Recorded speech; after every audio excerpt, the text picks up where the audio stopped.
ደግሞ እንደዛ ዝም ብሎ አንዱ ሰው ብድግ ብሎ እንዲፈታው አልተፈቀደም። ያ በመንፈስ ቅዱስ ነው መፈታው ይላል። ያ ነገር መንፈስ ቅዱስ መሆኑን አንተ በዚህ ጭንቅላት መዘነ ልታውቀው አትችልም። ስለዚህ ወደ ቤተክርስቲያን የተላከን ነገር አይ ከቤተክርስቲያን ውጭ ነው መፈታው ካልክ እሱ ላይ ችግር አለ። እኛና እናንተ እንለያያለን እሱ ላይ እንጂ መጽሐፍ ቅዱሳችሁን እግዚአብሔር ቃል ነው ብለን እናምናለን። መጽሐፍ ቅዱሳችሁ እግዚአብሔር ቃል ግን ከእግዚአብሔር ቃል ላይ የሆነ ፓርት ወጥቶ መካከለኛ የሚባለው ምን መሰለህ? ከእግዚአብሔርም ከሰውም ወገን የሆነ ማለት ነው። ጌታ ኢየሱስ ክርስቶስ ለምሳሌ ምን ሆናል? መካከለኛው ነው። ያ ሰውንና እግዚአብሔርን ለማስታረቅ ምን ሆናል? መካከለኛው። ከማን ወገን? ከእግዚአብሔር ብቻ፣ ከሰውም ብቻ ሳይሆን ከማን ነው? ከሰውም ከእግዚአብሔርም ወገን የሆነ ወይም ደግሞ ፍጹም ሰው የሆነ ፍጹም አምላክ የሆነ ማለት ነው። እሺ ፍርቱዬ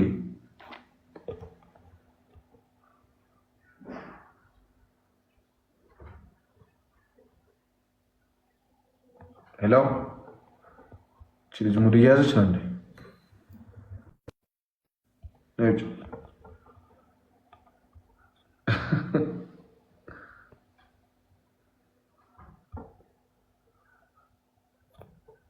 በስጋው ሰው በመለኮት አምላክ ማን ነው እንደዛ ያለ? በስጋው ሰው እሺ ሜቢ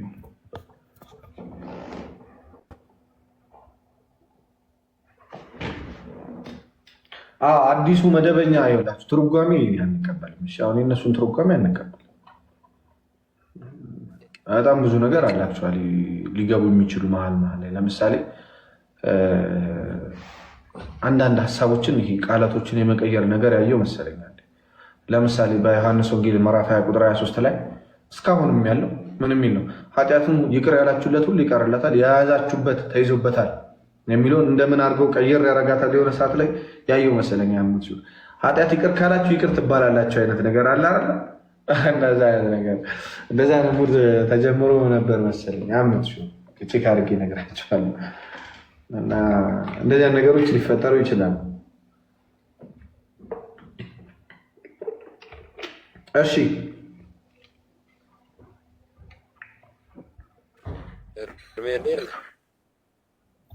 ወይ ሰላም ነህ? እግዚአብሔር ይመስገን። አሜን። እግዚአብሔር የተመሰገነ ይሁን። በጣም ነው ማለንከ ባይዘወይ ግን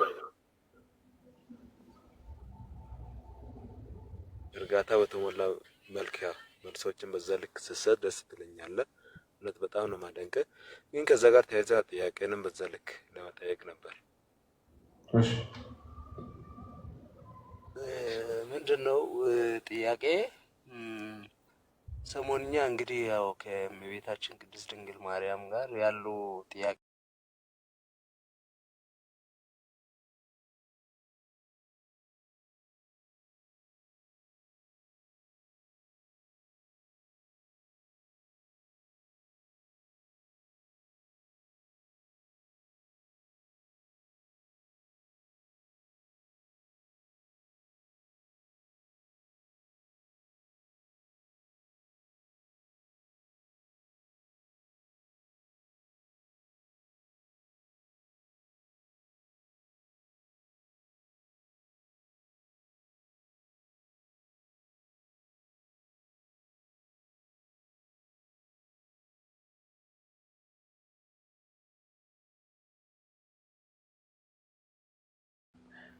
ብቻ የቤተክርስቲያን የድህነት ትምህርት ተቀበሉ መጀመሪያ በሉት።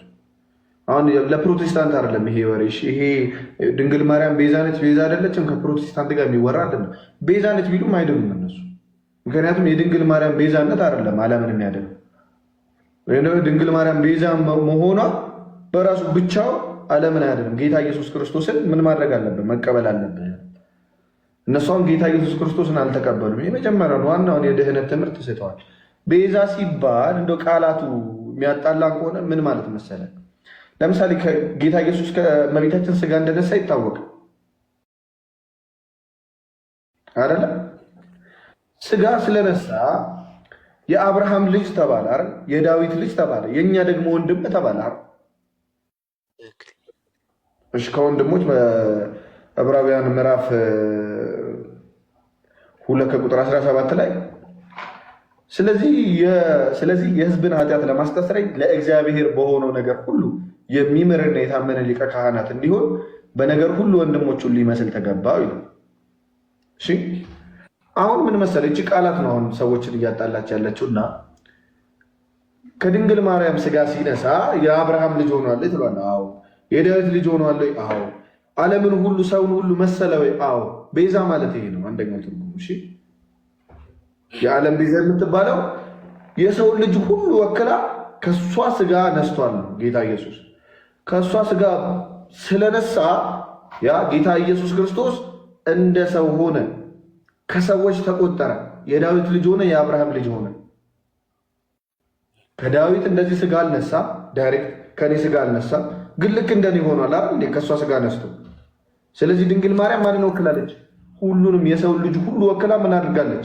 ለጌታ ለኢየሱስ ክርስቶስ ስጋዋን ከሷ ነስቷል። ይህንን ካመነ ኦኬ፣ ቤዛ የሚለው ቃል ብዙ አያጣላም። እሺ ይሄ ነው ቤዛ የሚባለው ቃል። ሁለተኛው ደግሞ እመቤታችን እሺ ብላለች የእግዚአብሔርን ቃል ልክ ሔዋን የሰይጣንን ቃል እሺ ብላ ዓለም ሁሉ እንዲጠፋ እንዳደረገችው ሁሉ ምክንያት እንደሆነችው ሁሉ እመቤታችን ደግሞ ምን አድርጋለች? ለዓለም ሁሉ ምን ሆናለች? የድህነት ምክንያት ሆናለች። ወይ በምን ምክንያት? የሆነ ነገር አድርጋ ተሰቅላ አይደለም። በፍጹም ከጌታ ውጭ ማንም አልተሰቀለም። ምን አድርጋ? ልክ ከእግዚአብሔር ልጅን ትወልዳለች ስትባል ምን ብላ? እሺ ብላ አሜን ብላ ተቀብላለች ወይ? ከዛ በኋላ ማን መጣ? ጌታ ኢየሱስ መጣ። ጌታ ኢየሱስ ክርስቶስ ምን አደረገ? ስጋ ነሳና ዓለምን ሁሉ አዳነ። ስለዚህ እሺ ማለቷ ይህንን ነገር ፈጥሯል ወይ ካልከው፣ ምክንያት ሆናለች ወይ ካልከው፣ አዎ። ግን ቤዛ አትባልም ካለ በቃ እሺ ባትልስ ይለኛል አንዱ። እሺ ባትልስ ተብሎ ሃይማኖት አይወራም። ባይዘው በጣም ወደ ኋላ መግባት እኮ እሺ ብላለች፣ አለቀ፣ ሆኗል። የሆነ ነገር ላይ ባትልስ እየተባለ በጣም ለአጋንንት የሚመች በጣም አጋንንታዊ ያስተምሯል።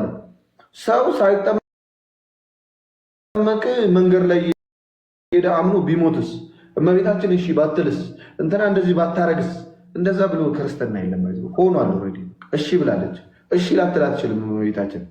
እመቤታችን ዝም ብሎ ራንደምሊ የሆነን ሰው ቀድሶ አይደለም እግዚአብሔር እንደዛ ያደረገ። እግዚአብሔር ሲመርጥ ምን አድርጎ ነው? የወደፊቱን ሁላ ስለሚያውቅ ነው አይደል እግዚአብሔር የሚመርጥ። ስለዚህ እመቤታችን የሔዋን ምትክ ነች። ሔዋን የሙታን ሁሉ እናት እንደነበረች እመቤታችን የሕያዋን ሁሉ እናት ነች። ልክ ለዮሐንስ እንደተሰጠችው ከመስቀሉ ስር እነኋት እናት እንዳለው ማለት። ስለዚህ ይህን ነገር ካመነ ቤዛ የምትለው ቃል ምን አጨቃጨቀን? እኛ ከነሱ ግን ቤዛ ደግሞ ምን ይላሉ? ለመለኮት ብቻ የሚሰጥ ቃል ነው፣ ለኢየሱስ ብቻ የሚሰጥ ቃል ነው ከተባለ በፍጹም። ለምሳሌ ገንዘብ ምሳሌ ላይ ማለት ነው። ምሳሌ 13:8 ላይ ነው። ያ ልክ ነሽ። እንዲህ ይላል፣ አንብበልህ መጽሐፈ ምሳሌ ምዕራፍ 13 ከቁጥር 8 ላይ ለሰው ነፍስ ቤዛው ሀብቱ ነው ይላል። ሀብት ቤዛ ተብሎ በሐዋርያት ሥራ ምዕራፍ 7 ላይ ደግሞ ከቁጥር 35 ላይ ሹምና ፈራጅ እንድትሆን የሾመህ ማን ነው ብለው የካዱትን ይህን ሙሴ በቁጥቋጦ በታየው በመልአኩ እጅ የእግዚአብሔር ሹምና ቤዛ አድርጎ ላከው። ያውም በመልአኩ እጅ ምን አደረገው? ሹምና ቤዛ አደረገው ሙሴን እያለ ነው። ስለዚህ ቤዛ የሆነው የመለኮት መጠሪያ ብቻ አይደለም። ግብፅ ራሱ ቤዛ ተብላለች። ግብፅ ቤዛ ተብላለች። እና ቤዛ የሚለው ቃል ለመለኮት ብቻ ወይ ለአምላክ ብቻ የሚሰጥ ስም አይደለም። ስለዚህ ግን ቤዛ ስንል ስጋ ከመንሳቱ አንጻር፣ ሔዋንን ደግሞ ከመተካቱ አንጻር ነው። እንደዚህም እያልኮ ካልገባው በቃ ነጻት ተጨቃጨቅ ብዙ ይህን የሚያጨቃጭቀንም አይደለም። እና ወደ ኢየሱስ ከዛ በላ ምን ትሏለህ? በስላሴ ታምናለህ ወይ? ጥምቀት የኃጢአት ስርየት ያሰጣል ወይ? ጥምቀት ዳግም ይወልዳል ወይ? ሰው ከውሃና ከመንፈስ መወለድ ያለበት ወይ? ከዛስ የክርስቶስ ስጋና ደም እውነተኛ ስጋና ደም ነው ወይ? ህይወት ይሰጣል ወይ? በትንሣኤ ሙታን ታምናለህ ወይ? እነዚህ 5 ትምህርቶች አሉ አይደል? እነዚህ 5 መሰረታዊ ትምህርቶች ላይ አንስማማም። አይ እዚህ ላይ አልስማማም፣ ግን ማርያም ታማልዳለች ሲል እሱ እየጠራት ያለችው ማርያም አታማልድም። በዚህ ትምህርት ለማያምን ሰው እየጠራት ያለችው አማላጅ የሚላት ማርያም እሷን እኛም በእውነቱ ከሆነ አናውቃትም። ትምህርቱ ጌታን ያልተቀበለ ከእርሷ የተወለደውን ጌታ ከእግዚአብሔር ደግሞ ቀድሞ ቅድመ ዓለም የተወለደውን የእግዚአብሔር ልጅ የሆኑ ደግሞ እርሱ አምላክ የሆኑ ጌታ ኢየሱስ ክርስቶስ እግዚአብሔር የሆነውን እሱን ሳይቀበል አንድ ሰው ኦኬ ማርያም ቤዛ ናት፣ ማርያም አማላጅ ናት ቢል ዋጋ የለውም።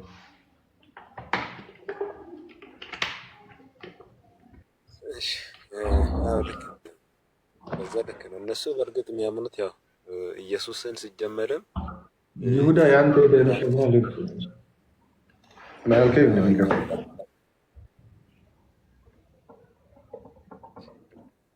ምናልባት እኛ የምናምነው ያው ኢየሱስ ክርስቶስን ያው እናውቃለን፣ ምናልባት ከድንግል ማርያም የተወለደው ነው። እነሱ ግን በዛ ልክ አያምኑም። በእርግጥ ያው አለ አይደለ ኢየሱስ ሲባል ያው በስሙ ብቻ ነው እንትን ብሉት እንጂ ከማርያም ከስጋ ነሳ የሚለውን ነገር ባይዘወይ ያንን ነገር እያመኑ አይደለም። ግን ያው እስካሁን ድረስ ያው ክርክራችን በዛ ልክ ስለሆነ ግን ከዛ ጋር ምናልባት ተያይዘው ያው የምጠይቅ ጥያቄ አለ። ያ ምንድን ነው? በእርግጥ ያው እኛ ያው ከነገረ መለኮት ጋር ተያይዘው ማለት ነው ልጠይቅ አይደለ? ጠይቅ። እሺ ምናልባት ከነገረ መለኮት ጋር ተያይዘው በእርግጥ ያው እኛ ያው ስላሴን ያው አንድም ሶስትም ብለን እናምናለን። በእርግጥ ስናምን ደግሞ ያው የስላሴን አንድነት ሶስትነት በምንድን ነው የምንለው ነገር ያው በእርግጥ በትክክል ነው የምናውቀው። ያው ሶስትነታቸው በምንድን ነው ብንል ያው በስም በአካል በግብር ነው። ያው አንድነታቸው ደግሞ ያው በመለኮት በመፍጠር ያው ይህንን ዓለም በማሳለፍ ይህንን ዓለም ያው በምለው ነገር በመሳሰሉት ነገር እናምናለን። ሆኖም ግን ያው በባህሪ ያው ምንለውን እናምናለን። ሆኖም ግን ያው ለምሳሌ ከሶስት አካል አንዱ ያው ወልድ ነው።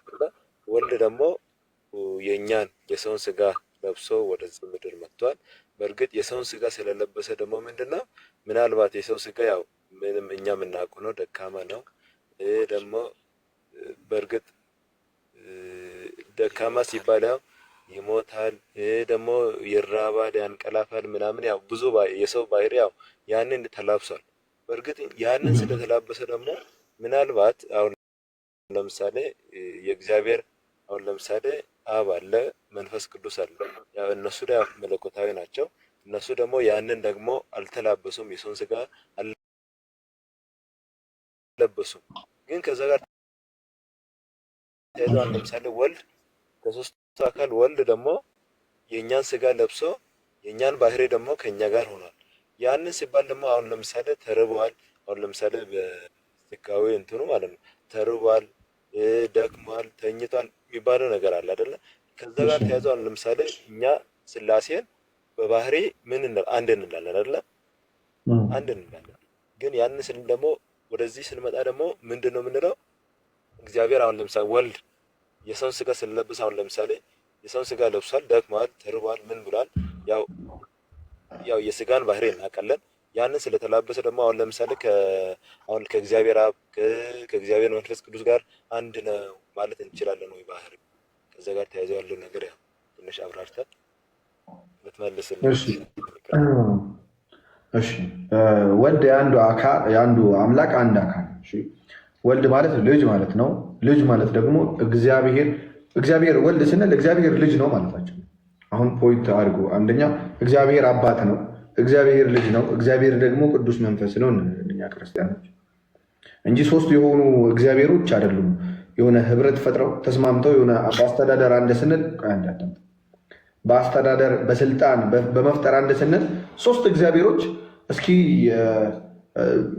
በቃ ከዛሬ ጀምሮ አንድ ላይ እንሆንና እናስተዳደር ብሎ አይደለም። አንዱ እግዚአብሔር ሶስት አካላት አለው። ያ ሶስት አካላት ግን አንድ ባህሪ ነው ያለው። ወይም ደግሞ አንድ አምላክ እንደመሆኑ አንድ ባህሪ አለው። ያ ወልድ ግን በተለየ አካሉ እግዚአብሔር በወልድ በኩል ምን አድርጓል? ሰው ሆኗል። ታዲያ ባህሪው ከአብ ጋር አንድ ይሆናል ወይ ነው ጥያቄው አይደል?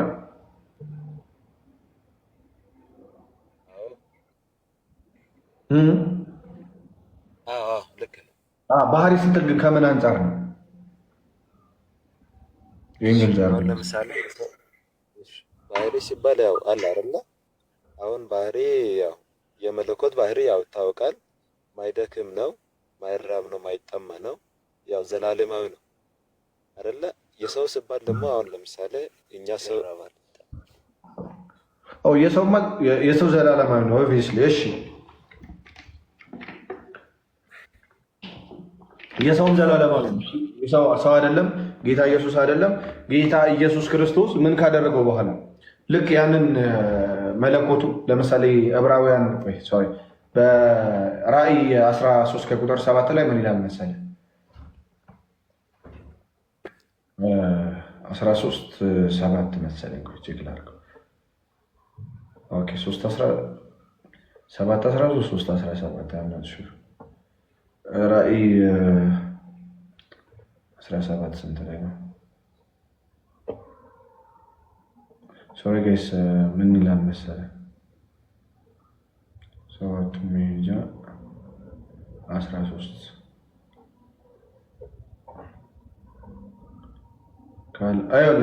ራእይ 13:8 ላይ ከዓለምም ፍጥረት ጀምሮ በታረደው በግ ይላል። መቼ ነው የታረደው? መቼ ነው ጌታ ኢየሱስ የታረደው? ከዓለም ፍጥረት ጀምሮ ነው የታረደው? በመስቀል ላይ ነው። በመስቀል ላይ ነው። አየው፣ ልክ ያ መለኮት ግን ልክ ያን ስጋ ሲይዘው አየው፣ ጊዜ የማይቆጠርለት መለኮት ምን ተብሏል? ጊዜ ተቆጠረለት አይደል? አንድ ተባለ፣ ተጸነሰ፣ ተወለደ ተባለ። ጊዜ የሚቆጠርለት ስጋ ደግሞ ምን ሆነ? ጊዜ። አሁን በእግዚአብሔር ውስጥ ምንድን ነው? መጀመሪያ ነው እንጂ የሆነ ጊዜ የሚባለው ነገር የለም። ጊዜ አንድ ሁለት፣ ዛሬ፣ ነገ፣ ከነገ ወዲያ የሚባለው ነገር አለ። አሁን እኛ የምናውቀው አሁን በመጀመሪያ ቃል ነበር ሲባል እኛ ይመስለን መጀመሪያ ሲባል የሆነ መጀመሪያ እናስቀምጥለታለን አይደል? ያ ነገር የለም እግዚአብሔር ጋር። ያ ፍጡር ነው ሲጀመር። ያ ጊዜ አንድ ሁለት ሶስት የለም። ሁሉ ነገር አሁን ነው በእግዚአብሔር ጋር። እሺ እግዚአብሔር አሁን ነው ሁሉም ነገር፣ ሁሉ ነገር እየተከናወነ ነው። በቃ አሁን ነው የሆነው። እሺ ለእኛ ነው ይሄ ጊዜ አለ። ማደር፣ ማደግ፣ ከዛ የሆነ ነገር ማወቅ፣ ከዛ በኋላ ይሄ ነገር አለ። መቼ ነው የተፈጠረው አለ? ከዓለም ፍጥረት ጀምሮ በታረደው በግ። ስለዚህ ልክ ጌታ ኢየሱስ ክርስቶስ ያንን ስጋ ሲይዘው ሁሉ ነገር ተከናውኗል። ምን ውስጥ ገባ? ያ ዘመን የሚቆጠርለት ስጋ የአምላክን ባህሪ ምን አደረገ? ተካፋይ ሆነ። እሺ ስለዚህ ያ ስጋ የመለኮት ስጋ ብለን አይደል የምንበላው? የማን ነው? የእግዚአብሔር ነው የሆነው ስጋው። ኢሚዲየትሊ ጌታ ኢየሱስ ያን ስጋ ሲወስደው ከድንግል ማርያም ሲነሳው ያ ስጋ የማን ሆነ? የአምላክ ሆነ። ባለቤቱ ማን ሆነ? አምላክ ሆነ። እሺ ስለዚህ ምን እንላለን? ሰው አምላክ ሆነ፣ አምላክ ሰው ሆነ እንላለን። ከሁለት ባህሪ ምን እንላለን? ይህችን መቀበል በዚህ ይህችን መቀበል ከብዷቸው ነው ብዙ ሰዎች ከአንድ ባህሪ ምን ይላሉ? ከሁለት ባህሪ ሰውና አምላክ ብሎ ያምናሉ። ሁለት ባህሪ ሆነ ብሎ ያምናሉ። ስለዚህ ሰው ይደክማል፣ መለኮት ደግሞ እንዲያደርጋል ይላል። እኛ ግን ያንን አንቀበልም። ልክ ያንን ስጋ ሲዋሃደው ምን ሆኗል? ያ ሰው አምላክ ሆኗል፣ አምላክ ሰው ሆኗል ብለን እናምናለን። ስለዚህ የባህሪ የሆነ መለወጥ አላመጣም ጌታ። እሺ ያ የነበረው አምላክ ያ መለኮት ምን አላደረገም? መለወጥ አላመጣም።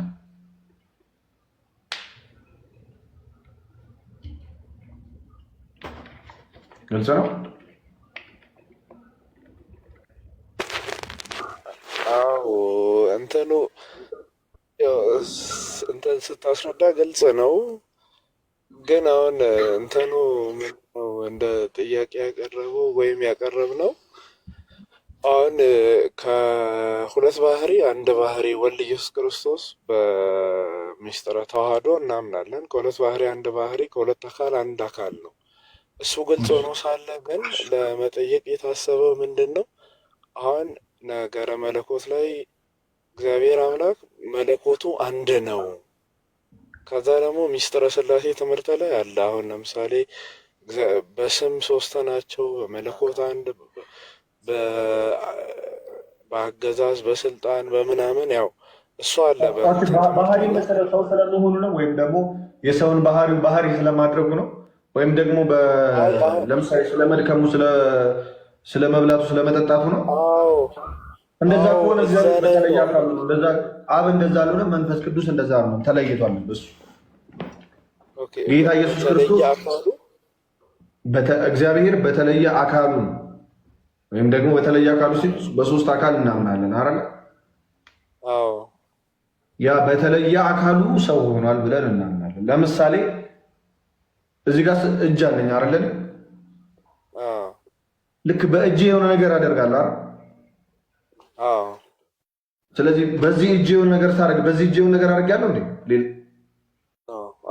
ግን ያደረኩት እኔ ነኝ አይደል? አዎ። ልክ እንደዛው እግዚአብሔር በተለየ አካሉ በወልድ ማለት ነው ምን ሆኗል? ሰው ሆኗል። አብ ሰው ሆኗል? አልሆነም። መንፈስ ቅዱስ ሰው ሆኗል? አልሆነም። አልሆነም። ስለዚህ በዛ ይለያሉ። ቤት በቃ አሁን በሚገባ አሁን ተረድቻለሁ። በልዩ አካሉ ሰው ወልድ ኢየሱስ ክርስቶስ እንደሆነ አሁን በሚገባ እኔ ተረድቻለሁ። አመሰግናለሁ በጣም እግዚአብሔር ያክብርልኝ። ሌላም ሰው ጠይቅ እሺ፣ ግን በደንብ ግልጽ እንዲያደርጉልህ። እሺ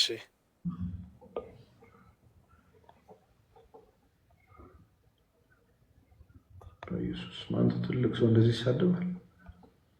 ታሪኩ ሰላም ባረልኝ። ለእናንተም ግልጽ ሆነላችሁ? አይ በቃ ግልጽ ሆነላችሁ። ከኔ የምትሰሙትን ነገር ከሌላ ሰው ጋር ቼክ አድርጉ። ዝም ብላችሁ አትቀበሉ። እሺ ቼክ አድርጉ ሌላም ሰው ጋር። እኔ አውቀዋለሁ ብዬ የማስበውን ነገር ነው እየተናገርኩ ያሉት። ምናልባት ግን ደከም ስለምል ሌሎች ወንድሞችን በደንብ ጠይቁ። ዝም ብላችሁ ለኢንፎርሜሽን ይሄ ማቆም እንድታቁ ቼክ አድርጉኝ እንጂ እንትን አትበሉ።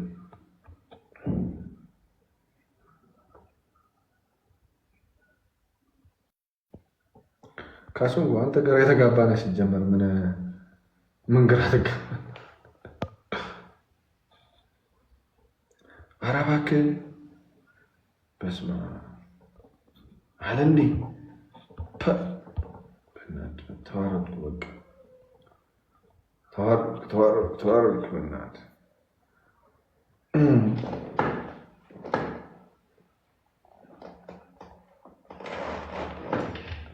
ዱባይ የሄድክ ምናምን ይለኛል። ጥሩ ነው።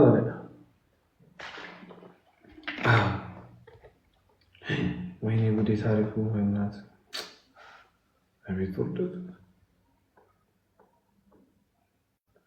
አንተ በዚህ ዘመን እኮ እንደዛ መሆን አክቹዋሊ እንደዛ እንደው ሆኜ በሆነስ ከጌታ ደም ይበልጣል እንዴ? እኔ አይደል አይበልጥም እኮ አይበልጥም እኮ። ባይዘው ሰው ኦርቶዶክስ ጋር ሲመጣ ብቻ ነው ባይዘው እንደዛ ሰዎች ኮምፕሌን የሚያደርጉት። ይዘፍን ነበረ እንዲያደርግ ነበረ ምናምን ብሎ ሌሎች ማለት ነው። ልክ እነሱ ሌላ ሃይማኖት ጋር ስትቀላቀሉ ተመለሰ ይባላል። ልክ ጌታ ኢየሱስ ጋር ቅዱስ ጋር ስገቡ ግን እንደዚህ ነበር ሆኜ ቢሆንም ደጋኩ። ጥሩ ነው። ጌታ ኢየሱስ ይግባ። በእርጩማ ስንት እግር አለው ኤርሚ? ገዛና ቼክ አድርጎ ዝቅ በል። ኦርቶዶክስ መሆን እፈልጋለሁ።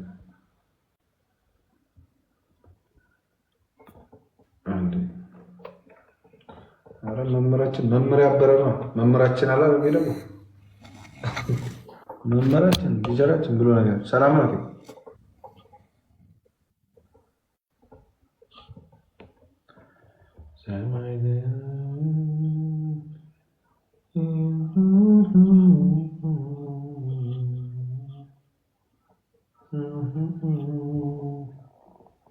ርብቃ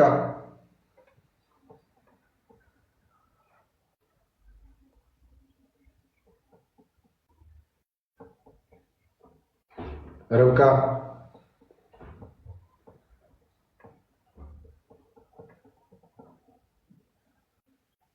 አንድ በርጩማ 3 እግር አለው። ሰላም በለው።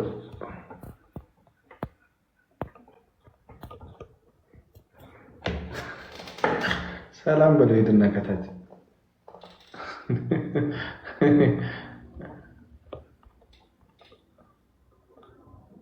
ሁለቱን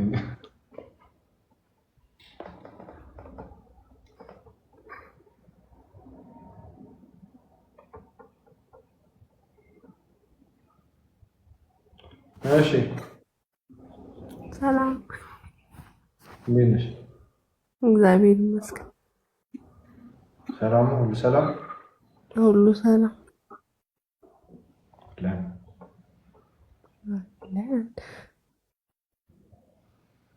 ወይ አይ ዝም ብዬ ነው የገባሁት። ላይቭ ገብቼ አላውቅም።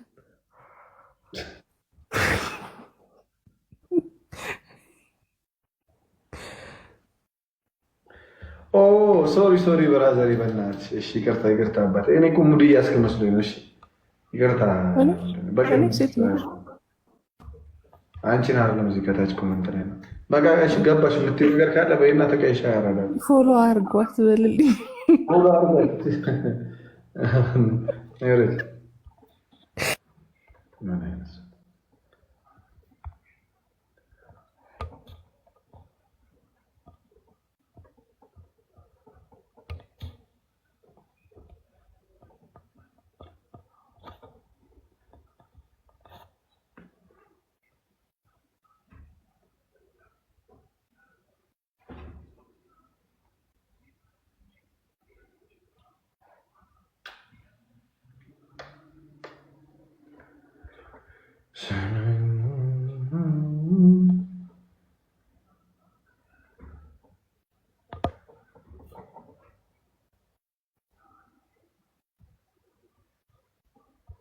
እናንተ መቦታችሁ እንዴ?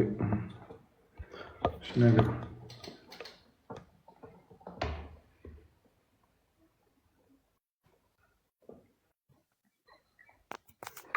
እሺ ገጭ ኤርሚ ሰላም ብያለሁ። እንዴት ነህ? አለሁልህ። እንዴት ነህ? አለሁ እግዚአብሔር ይመስገን። ሰላም ሁሉ ሰላም እኔ ጋር። አንተ ጋር እንዴት ነው? ሁሉ ሰላም። ጉዱ ኳስ አስገባለሁ ከታች ነህ አንተ። ለዛ ነው አለሁ እግዚአብሔር ይመስገን።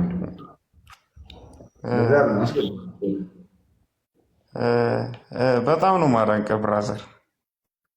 ጌታ ያክብርልኝ። ከነ ፈለገ ጋር ከነ ተመስገነ የጌታ ልጅ ጋር ከነ ሁሉም ጋር የምታደርገው ነገር ሁል ጊዜ አዳምጣለሁ፣ እሰማለሁ።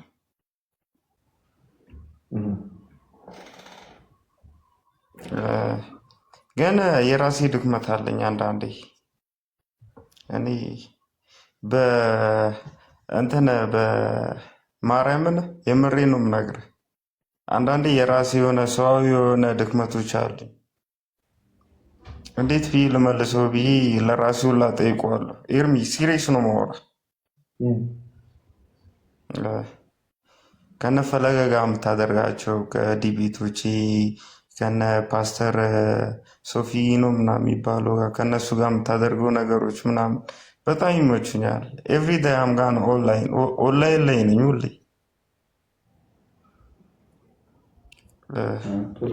ግን ለራሴ ያልተመለሱልኝ ነገሮች አሉ። ጠይቅ፣ ችግር የለም። ኖርማል እኔም የማውቀውን ነው የምጠይቀው። አንተ የምትመልስልኝ አይደለም፣ ይቅርታ አድርግልኝ። ግን እንዴት ላድርግ ነው? እንዴት ላድርግ? ምን ልሁን ነው ጥያቄ። ምን ልሁን? ኖርማሊ እኔ ትልቅ ገቢ ያለኝ ሰው ነኝ። ሶሻል ሚዲያን የምታየው የሆነ በቃ የተሻለ ቦታ ላይ ያለው ሰው ነኝ። ከድሮ ማንነቴ የተሻልኩ ቦታ ነው ያለሁት። ግን መድረስ የነበረብኝ ቦታ ላይ አይደለም ያለሁት። ገባ ኤርሚ? የነገርኩ ያሉት ነገር የሆነ መድረስ በነበረብኝ ቦታ ልክ አይደለም ያሉት። ሲሪየስ ነው የምነግርህ። ትልቅ ቦታ ላይ ሰዎች ሲጠብቁኝ የሆነ የወረደ ቦታ ነው የሚያገኙኝ ምናምን የሆነ ስትሬስ ምናምን ራሴ ላይ በጣም ጭንቀት አለ። እግዚአብሔር ምስክሬ ነው። ቅዱስ ገብርኤልን ነው የምልህ። ስንት ገዳም ሄድኩኝ፣ ስንት ቦታ ሄድኩኝ፣ መልስ አጣሁ። ምን ላድርግ ለራሴ እመቤቴ ነው የምልህ። ጀስት አሁን አስገባኝ ወይ ሆነ ንስሐ ገብተህ ታውቃለህ? አላውቅም። እውነቱን ስነግር ገዳም ብቻ እየሄድክ የምትመለስ ከሆነ ታዲያ ምን ንስሐ ማለት? በቃ አንድ ክርስቲያን ንስሐ ነው የሚገባው። አለቀ። መጀመሪያ ቅድሚያ የሚሰጠው ነገር ነው። ንስሐ ካላረክም አላረክም ማለት ኃጢአት ላይ እየበላህም ማለት ነው። ስለዚህ ያ የሚበላህን ኃጢአት በክርስቶስ ደም ነው የምታስወግደው። ስለዚህ የንስሐ አባትስ አለህ? የለኝም። በቃ እንደዛ አድርግና እኔን ጠይቀኝ። አንተ ንስሐ ገብተህ ይሄ ጭንቀት ካለቀቀ፣ ይሄ የሚያስጨንቅ ነገር ሁሉ ካለቀቀ እኔን ትጠይቀኛለህ። በገሩ ፋይናንሻል ላይ ራሱ ማለት ነው። እመቤቴ ነው የምልህ ትልቅ ገንዘብ አግኝቼ በማግስቱ ምናምን አጠዋለሁ። እመቤቴ ነው የምልህ ቅዱስ ገብርኤልን በምን መንገድ ነው እኔ ምን አድርጌ ነው ምናምን እላለሁ። ሂሳቡን ሳስበው ትክክል ነው የጠፋበት መንገድ፣ ግን መሆን የሌለበት መንገድ ነው። መጥፋት በሌለበት መንገድ የሚጠፋው ያ ገንዘብ እኔ ሳቲስፋክሽንን ደግሞ አስበዋለሁ አንዳንዴ። ኤርሚ እኔ ምክር በጣም እፈልጋለሁ። እመቤቴ ነው የምልህ እኔ ኤቭሪዴይ እጠይቃለሁ።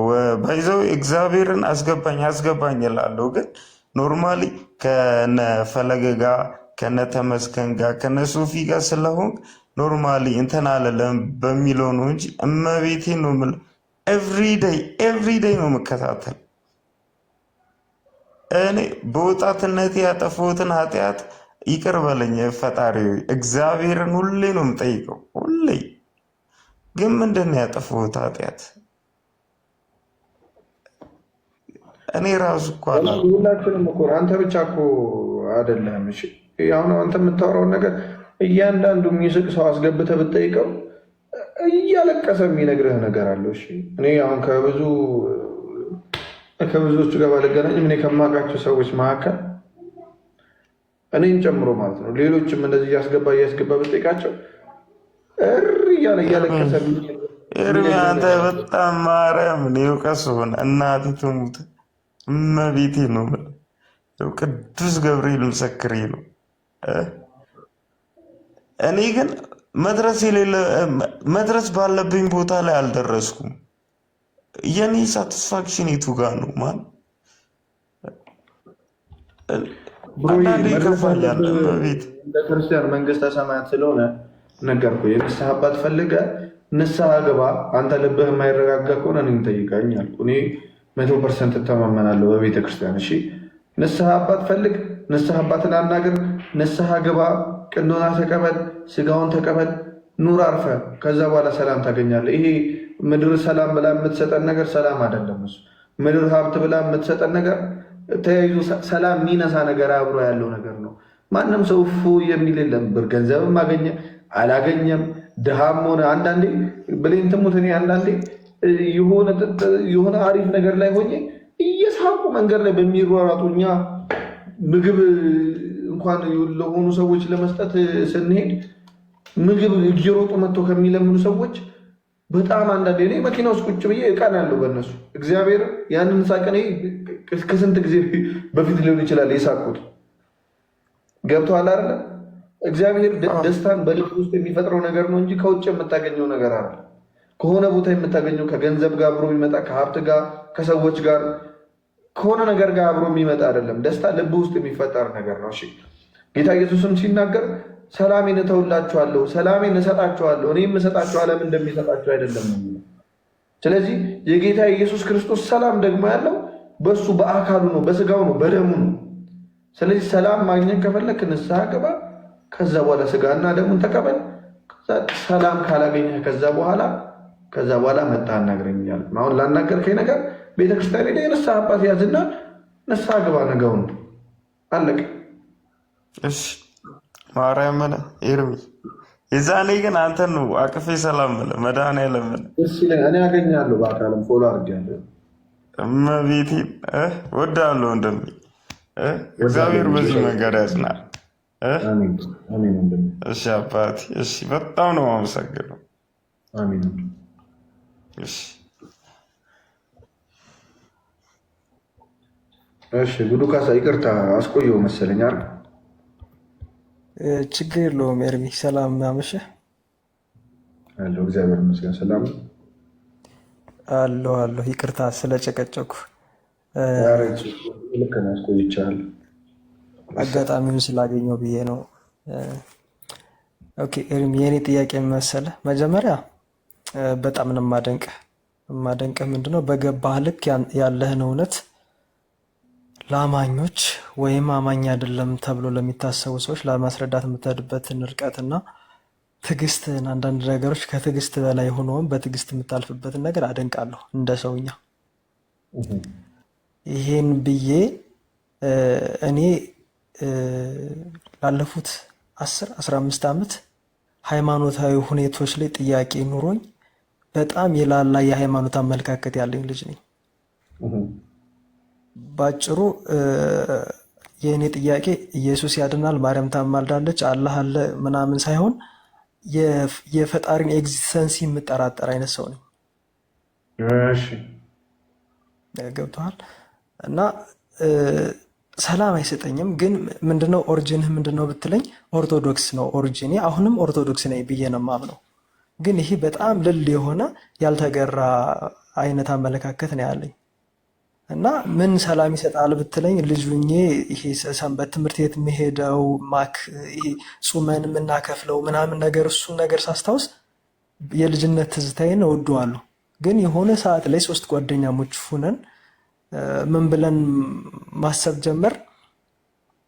ቅድም ይሄ ታይም ኤንድ እንትን መቼት ብዬ ጻፉን ለማለት መቼ የት የሚባል ነገር በእግዚአብሔር ላይ እሱ የለም፣ ሁሉም ነገር አሁን ነው የሚለው ነገር ማለት ነው። እና ምን አይነት አይዲያ አነሳን? የሆነ ሰዓት ላይ እንትን ነው በቃ ይሄ ስክሪፕትድ ነው። ዓለም ላይ ያለው ሃይማኖት በሙሉ ስክሪፕት ይሄ ኦንዞንሊ እንትን ነው አለ። ክርስትና ነው ብቻ አይደለም ማወራ፣ ሃይማኖቶች በሙሉ ውሸት ናቸው። የሆነ ሰዓት ላይ የሆኑ ሰዎች በቃ ሳይግባቡ ስትራክቸር አድርገው ያስቀመጡት ናቸው። ይህን ደግሞ ምክንያት ምን አስቀመጥን? ሁሉም ሃይማኖቶች ሰይጣን አላቸው ማለት የሰይጣን ኤግዚስተንስ። አሁን ሰይጣን የለም ብዬ አምናለሁ። ግን ሰይጣን የለም ብል አሁን ሃይማኖቴ አይፈቅድልኝም። ሙስሊምም ብሆን ኦርቶዶክስም ብሆን ፕሮቴስታንትም ብሆን ሰይጣን ከኖረ ነው ፈጣሪ ሊኖር የሚችለው። ምክንያቱም ኢንተርምስ ኦፍ ዋት ነው የፈጣሪነን መኖር ልታነጻጽር የምችልበት ነገር። ይሄ አንዱ አስተሳሰባችን ነው። ሌላኛው አስተሳሰባችን ደግሞ በተለይ ከክርስቲያን ከሆኑ ከኛ ከምንግባባቸው ልጆች ጋር ስንከራከር እግዚአብሔር ያለፈውን ያውቃል፣ ያሁኑን ያውቃል፣ የወደፊቱን ያውቃል። ያለፈውን ያሁኑን የወደፊቱን ካወቀ አዳምና ሔዋንን ይችን ነገር እንዳትበሉ ስትበሉ የሞት ሞት ትሞታላችሁ ብሎ ትእዛዝ ሰጣቸው። ነገር ግን እንደሚበሉት ያውቃል። ምክንያቱም ያሁኑን ያለፈውን የወደፊቱን ያውቃል። እሺ አሁንም የወደፊትም ያለፈን በእግዚአብሔር ፊት አሁን ነው ካልን አሁን ላይ እየተደረገ ያለውን እያወቀ ግን ትእዛዝ ሰጣቸው የሚል እሳቤ ያዝንና አይ በቃ ይሄ እንትን ነው በቃ የሆነ ነገር የተፋለሰ ነገር አለ። ከሚያምኑ ሰዎች ጋር ተግባብተን እንኑር። ፕሪንሲፕላችን ደግሞ ልክ እንደ ጋሽ ከበደ ሚካኤል ጽድቅና ኩነኔ ቢኖርም ባይኖርም ከክፋት ደግነት ሳይሻል አይቀርም በሚል መርህ ጥሩዎች እንሁን፣ ሰው ላለመጉዳት እንሞክር። ከዛ በተረፈ ግን ፈጣሪ ካለ በስራችን ይፍረድብን ብለን እንደዛ ማመን ጀመር። ከዛ አንደኛው ጓደኛዬ ባህር ኃይል ገባ፣ አንደኛው ጓደኛዬ ካናዳ ሄደ። እኔ ብቻ ነኝ አዲስ አበባ የቀረሁት። ከዛ ብቻዬን ስሆን አሁን ይህን ሀሳብ ሼር የሚያደርገኝ ሰው አጣሁና በጣም ድብርት ውስጥ ምናምን። ያኔ ሶስታችን ሆነን ምንም አይደብረኝም ማለት በቃ አመለካከት አሳሰባችን ነው ያን ያክል። አሁን ኤርሚ ባገኘህ ወይም ቅድም ነግሬሃለሁ ሃይማኖተኛ ሆኜ አይደለም ጥሩ ነው የምታደርገው ነገር ያልሁ፣ ግን ለሚያምኑ ሰዎች የምታደርገውን ነገር አደንቃለሁ፣ ትህትናህን አደንቃለሁ፣ እወዳለሁ። ክርስቶስ ጽድቅን በትህትና ቢሰራ አንተ ብትጸድቅ ደስ ይለኛል። የኔ እይታ ነው የምነግርህ። የኔና የሁለት ጓደኞች አመለካከት እንደዛ ነው። ሀሳብን አንደርስታንድ ካደረግ ሱፐርናቹራል ፓወርስ ታምናለህ? ምን ማለት ነው ሱፐርናቹራል ፓወር? የሆነ ፓወር ያለው አካል አለ ሁሉን የፈጠረ ብለህ ታምናለህ ወይስ እኛ የትኛውን ቴዎሪ ነው የምትቀበለው? እንደ እንትን ነው ቢግ ዲል ነው ብዬ አላስብም። ማለት መኖር አለመኖሩ ካለ አለ በቃ ተፈጥረናል። ካለ አለ ደጉና በምድር ላይ ይለፍ ነው የኛ ፕሪንሲፕላችን የነበረ ማለት። ሁለት ሰዎች ነበሩ። ሁለት አንዱ ሲያስረዳ በጣም ጎበዝ ናቸው ነጮች ምሳሌ ሲሰጡና ሁለት ህፃናት አሉ አለ ገና ሆድ ውስጥ ያሉ መንታ ማለት ነው። በምን እንደሚከራከሩ ታውቃለህ? ከውልደት በኋላ ህይወት አለ ህይወት የለም እያሉ ይከራከራሉ። ከዛ አንደኛው አለ አንደኛው የለም። ከውልደት በኋላ ህይወት አለ። ያ ልክ ከሆድ ውስጥ እንወጣና እንራመዳለን እያለ ይነግረዋል ማለት ነው። ከዛ እናት የሚባል ነገር አለ እያለ ይነግረዋል። አንደኛው ደግሞ የምን በቃ ልክ ስንወጣ በቃ መጨረሻው ነው የሚሆነው። ጊዜያችን ደርሶ ከሆድ ስንወጣ መጨረሻ ይሆናል። እናት የሚባል ነገር ካለ እናት የምትባለው የት አለች ይላል። ገብቷል? እነሱ እናታቸውን ማየት አይችሉም፣ ግን ያሉት ግን እናታቸው ሆድ ውስጥ ነው። ተረዳኸኝ? አንደኛው ፊልም የሚያደርገው ነገር አለ። አንደኛው ፊልም የሚያደርገው ነገር አያዳምጠው። ኦኬ እኛ እንደዚህ ምግብ እንበላለን ይለዋል ወይ ወጥቶ ማለት ነው። አንደኛው ደግሞ ምን ይለዋል? አይ ምግብ ምናምን ብሎ ነገር የለም፣ በቃ ይኸው በዚህ በኩል ይመጣልናል ምግብ፣ እንደዚሁ እያደረገን እንሄዳለን። ገብቷል? ልክ እንደዚህ ነው። ከሞት በኋላ ስላለው ህይወትም ስናወራ እዚህ ጋር እኛ ስንኖር ፊልም የምናደርገው የሆነ አካል አለ። ይሄ አይን የሚባል ነገር አለ። ይሄ አይን የሚሰራው ባይዘው ዝም ተብሎ የሆነች ክብ ነገር አለችም፣ ውስጧ ብዙ ነገር አለ። እሺ የሆነ ኢሜጅ የሚሰራበት ራሱ በጣም ብዙ ተአምር አለ እዚህ ጋር ማለት ነው። ድምፅ አወጣጥ ዝም ብሎ አይደለም ድምፅ የሚወጣው፣ ትንፋሽ ወጥቶ ከዛ በኋላ ምላስ ተነቃንቆ ምናምን። ከዛ ሰው ሁሉ ምን ወንድ ሴት ወንድ ሴት ወንድ ሴት ወንድ ሴት፣ እንስሳት ወንድ ሴት ወንድ ሴት ወንድ ሴት፣ ያ ዓለም ላይ ያለ ነገር ሁሉ እጽዋት ሳይቀር ወንድ ሴት ወንድ ሴት ሆኖ ነው የተፈጠሩት። ስሜት የሚባለው ነገር አለ። ገብቷል? ሌላው ሰው የዚህ ሁሉ ነገር በጉልበት አይበልጥም ማንንም፣ ያ በፍጥነት አይበልጥም ማንንም። በምንም ነገር ደካማ ሆኖ ሳለ ሰው የዚህ ሁሉ ነገር ገዢ መሆኑ አዛዥ መሆኑ አይገርም? አይገርም? ይገርማል በጣም ባይዘ ይህ ተአምር ዝም ብሎ ይሄ የሆነ ሰዓት ሊሆን የሚችል ነገር አለ። የሆነ አካል አለ ማለት ነው ይህንን ነገር ያቀናጀ። ገብቷል? ወንድና ሴት ያደረገ አካል አለ ማለት ነው። አይን የሚባለው ነገር እንዲያይ፣ እግር የሚባለውን ነገር የፈጠረ አካል አለ ማለት ነው። ያ ወንድና ሴት ሆነን ተጋብተን እንድንወልድ የፈጠረን አካል አለ ማለት ነው። እኛን ብቻ ሳይሆን እንስሳቶችን ሁሉ የፈጠረ ይሄ የምግብ ሰንሰለት እንዲኖር ያደረገ የሆነ ኃይል አለ፣ የሆነ አካል አለ። ከዛ ነው መነሻው። እሺ ያ አካል ከሌለ የለም።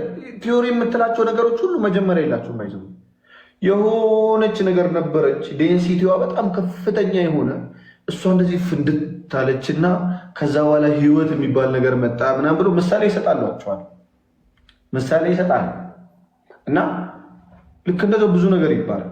ግን ያ ነገር ራሱ ከየት መጣ ሲባል መልስ የለም። ገብቷል?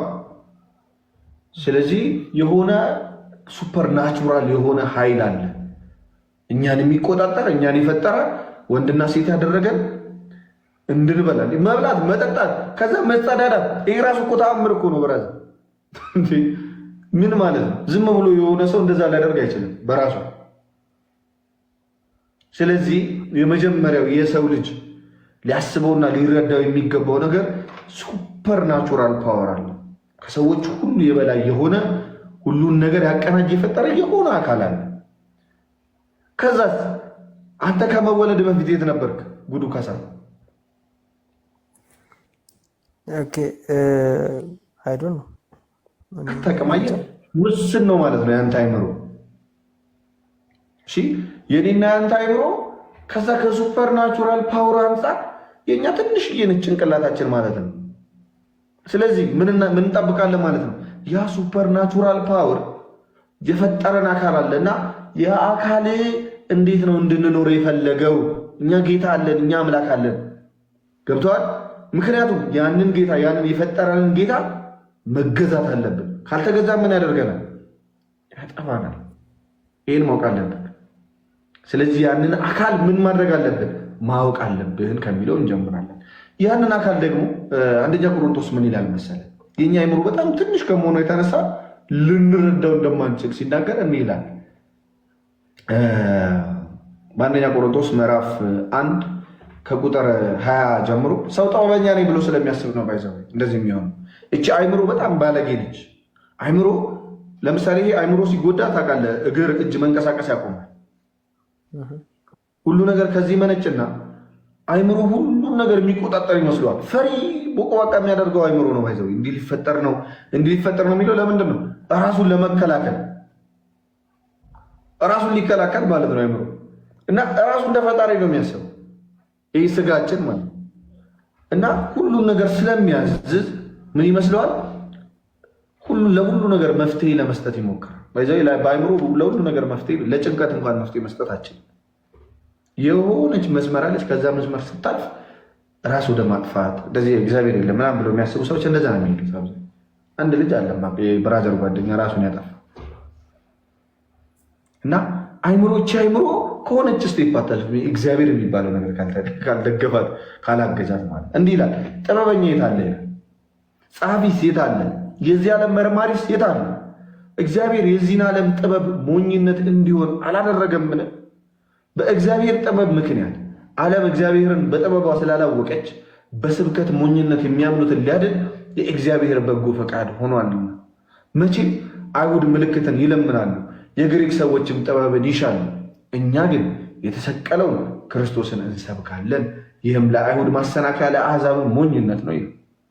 አሁን ቅዱስ ጳውሎስ አሳዳጅ ነው። የሃይማኖት ሰዎችን ደግሞ እንመልከት። ምሳሌ ላድርግ። ቅዱስ ጳውሎስ ክርስቲያኖችን እያሳደደ የሚገል ነው፣ ባለስልጣን ማለት ነው። ያ ከዛ ቀይር አለና ድንገት በአንድ ቀን ተለወጠና በአንድ ቀን አንድ ቀን ጌታ አገኘው። ከዛ 3 ቀን ሳይበላ ኖረ። ይህን ቁርፊት ተነሳ፣ ኢየሱስን መስበክ ጀመረ። ታርዶ ሞተ። ታርዶ ለውሸት እንደዛ የሚያደርግ ይመስላል። ምን ሊያገኝ? ከአሳዳጅነት ወደ ተሳዳጅነት ለምን ይሄዳል? ምክንያት ንገረኝ አንድ። እኔ ሌላው እምነት ቢሆን ብዙ ጥያቄ ጠይቃለሁ። ክርስትና ላይ ግን ሐዋርያት ክርስቶስ ኢየሱስ ጌታ ነው ብሎ የሚገደሉበትን አንድ ምክንያት የሚነግረኝ ሰው ይግባና ይንገር። አንድ ነው ምን ከሀብት ወይም ከማሳደድ ወደ መሳደድ ነው የገባው። ምን አለ? ከዛ በኋላ ጌታ ተገልጦለት ምን አደረገ?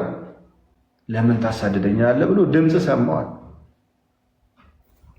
ድምፅ ሰማና ከዛ በኋላ ተቀየረ። ክርስቲያኖችን ሲያሳድድ የነበረ ሰው በአንዴ ወደ መሳደድ ገባ። ሰው ለውሸት ብሎ፣ ለመታረድ ብሎ፣ ለመሰደድ ብሎ፣ ለመገፋት ብሎ፣ ለመታሰር ብሎ ሲያሳድዳቸው የነበሩት ክርስቲያኖች ውስጥ ገብቶ ክርስቲያን ነኝ ይላል እንዴ? የክርስቶስ ተከታይ ነኝ ኢየሱስ ጌታ ነው ይላል እንዴ? ይላል። አንድ ምክንያት ንገረኝ ጉዱ ካሳ። አይ አይልም። ግን ከዚሁ ላይ ሌላ ተያያዥ ጥያቄ ባነሳ ደስ ይለኛል። አንተ እምልህ ይሄ እሳቢያችን ከተነሳነበት መሰረት አንጻር ነው። አንዱን የረሳሁትን ነው የምነግርህ። ዓለም ላይ ከ4000 በላይ የሃይማኖት ሁነቶች አሉ። ወይም ሃይማኖትም በላቸው እምነትም ብቻ አለ። ሰው በተለያየ መንገድ ያምናል። ለምሳሌ ዋና ዋና የምንጠራቸው የክርስትና እምነት አለ። ከክርስትናም የካቶሊክ፣ የፕሮቴስታንት፣ የኦርቶዶክስ፣ ከዛ ከኦርቶዶክስም የኦሪየንታል የሆነ ነገር፣ ከፕሮቴስታንትም ደግሞ የእንትን ቸርች ምናምን ብለህ የምትከፍላቸው ነገሮች አሉ። ከዛ እስልምና አለ፣ ዋቅ አለ ምናምን፣ ብቻ ብዙ አይነት የሃይማኖት ሁኔታ አለ። እነዛ የተለያዩ ሃይማኖቶች በየጓዳቸው ጌታችን ያድነናል ብለው የተቀመጡ እንትኖች አሉ። ሰዎቹ ተከታዮች ማለት ነው። ለምሳሌ አንድን ሰው ቻይና ወይም ህንድ ብትወስደው አንድ የቡድሃ እምነት ተከታይ እናትና አባቱ ቡድሃ እምነት ተከታይ ከነበሩ ያ ልጅ የቡድሃ እምነት ተከታይ ነው የሚሆነው። ከዛ ውጭ የሚወጣበት ነገር የለም። ሆኖም እያለፈ ነው። እኔ እናንተ የኦርቶዶክስ ልጆች ስለሆነ የኦርቶዶክስ ልጆች ነን። ቀጥሎ ያለው ምርጫ የኛ ሊሆን ይችላል፣ አይታወቅም። እሱም አክሰሱን ካገኘን ነው። ለምሳሌ በእኛ ሀገር ክርስቶስን ለማግኘት ቀላል ነው። በእኛ ሀገር ክርስቶስን ለማግኘት ስለ ራስህ ብቻ አሁን ምን መሰለህ፣ አሁን ለምሳሌ ሰዎች ምን ምክንያት ያደርጋሉ ከእግዚአብሔር ለመራቅ? ህፃኑ ልጅ ይድናል አይደለም? ምን አገባ? አይ ነው ፖይንቴን ለማስረዳት ነው። ያወራሉ፣ ይነጋገራሉ። ቻይና ያለውን እንዴት አድርጎ ወንጌል ማድረስ እንዳለበት እግዚአብሔር ያውቃል። እሱ ሀሳቡን ያሰፋሁት ጥያቄ ለመጠየቅ ምክንያት አይሆንም ብዬ ነው። ጉዱ ካሳይ አሁን ቻይና ያለው እናትና አባቱ ቻይናዊ፣ ሳውዲ አረቢያ ያለው እናትና አባቱ ሙስሊም ስለሆነ እንደዛ ብሎ ወንጌልን ሳውዲ አረቢያ ያለው እንዴት አድርጎ ወንጌልን ሊያደርሰው እንደሚችል የእግዚአብሔር ስራ ነው።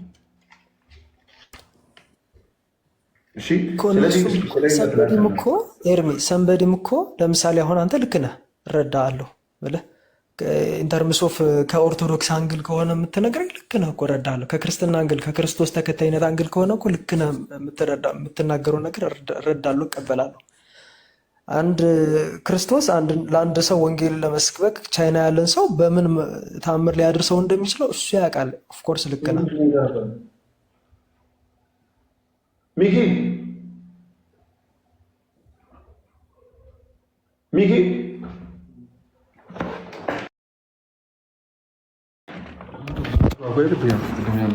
የአንተ ቤት ብቻውን እየተንቀጠቀጠ ነው ወይስ? ሚኪ በኢየሱስ ምንድን ነው አንተ እዚህ ቤት ብቻ አለ? በሩ ገጭ ገጭ እያለ ነው ይታወቃል። ሴጣኖቹም መላእክቶቹ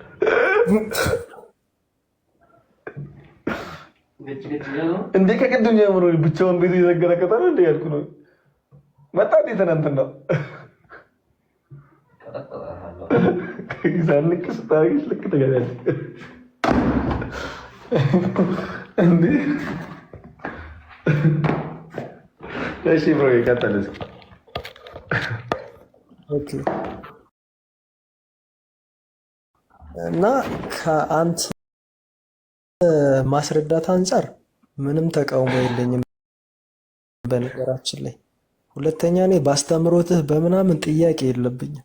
ምንም አይነት ነገር ብትለኝ ባስተምሮትህ ጥያቄ የለብኝም። እኔ ጥያቄ ግንዱ ላይ መሰረቱ ላይ ነው። መሰረቱ ላይ ጥያቄ ምንድን ነው? ዋይኖት ማለት ዝም ብለህ ኤርሚ አሁን ለእኔ የምትሰጠኝ መልስ ይኖራል። አንዳንዴ ደግሞ ሰላም የሚሰጠኝ ነገር እከተላለሁ። በእርግጥ እኔ አሁን እንደነገርኩ ነው፣ ኦርቶዶክስ ነኝ። ቤተክርስቲያን የሆነ ሰዓት ላይ ቤተክርስቲያን እሄዳለሁ። የሆነ ጥምቀት ሲሆን ወይም የሆነ በዓል ምናምን ክብረ በዓል ምናምን ሲሆን እሄዳለሁ ምናምን። አሁን ለዚህ ሳሊተ ምሕረት ሂጄ ቁጭ ብዬ ሲጨንቀኝ ሰላም ቁጭ ነው የምል ዝም ብዬ ሰላም አግኝቼ እመጣለሁ። ያን ሰላም ሌላ ቦታ አላገኘሁም። ግን ቅድም ምንድን ነው ያልከው? አእምሮ ባለጌ ነው ሁሉን ያወቀ ይመስለዋል ወይም ብዙ ነገር እንትን ይላል የምትለው ነገር አለ አይደለ? እንደዛ ቁጭ ብዬ ለብቻ ቤቴ ሲመጣ እንደዚህ አይነት መስመሮች ላይ ይገኛለሁ። የእኔ ጥያቄ አሁን እንትን አላርዝምብህና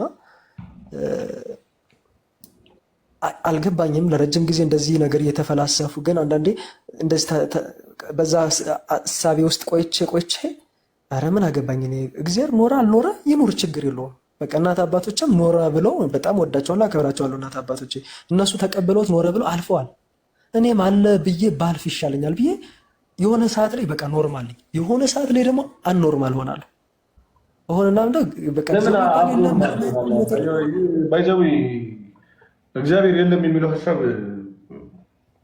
አይምሮን በነገራችን እግዚአብሔር የለም አይደለም።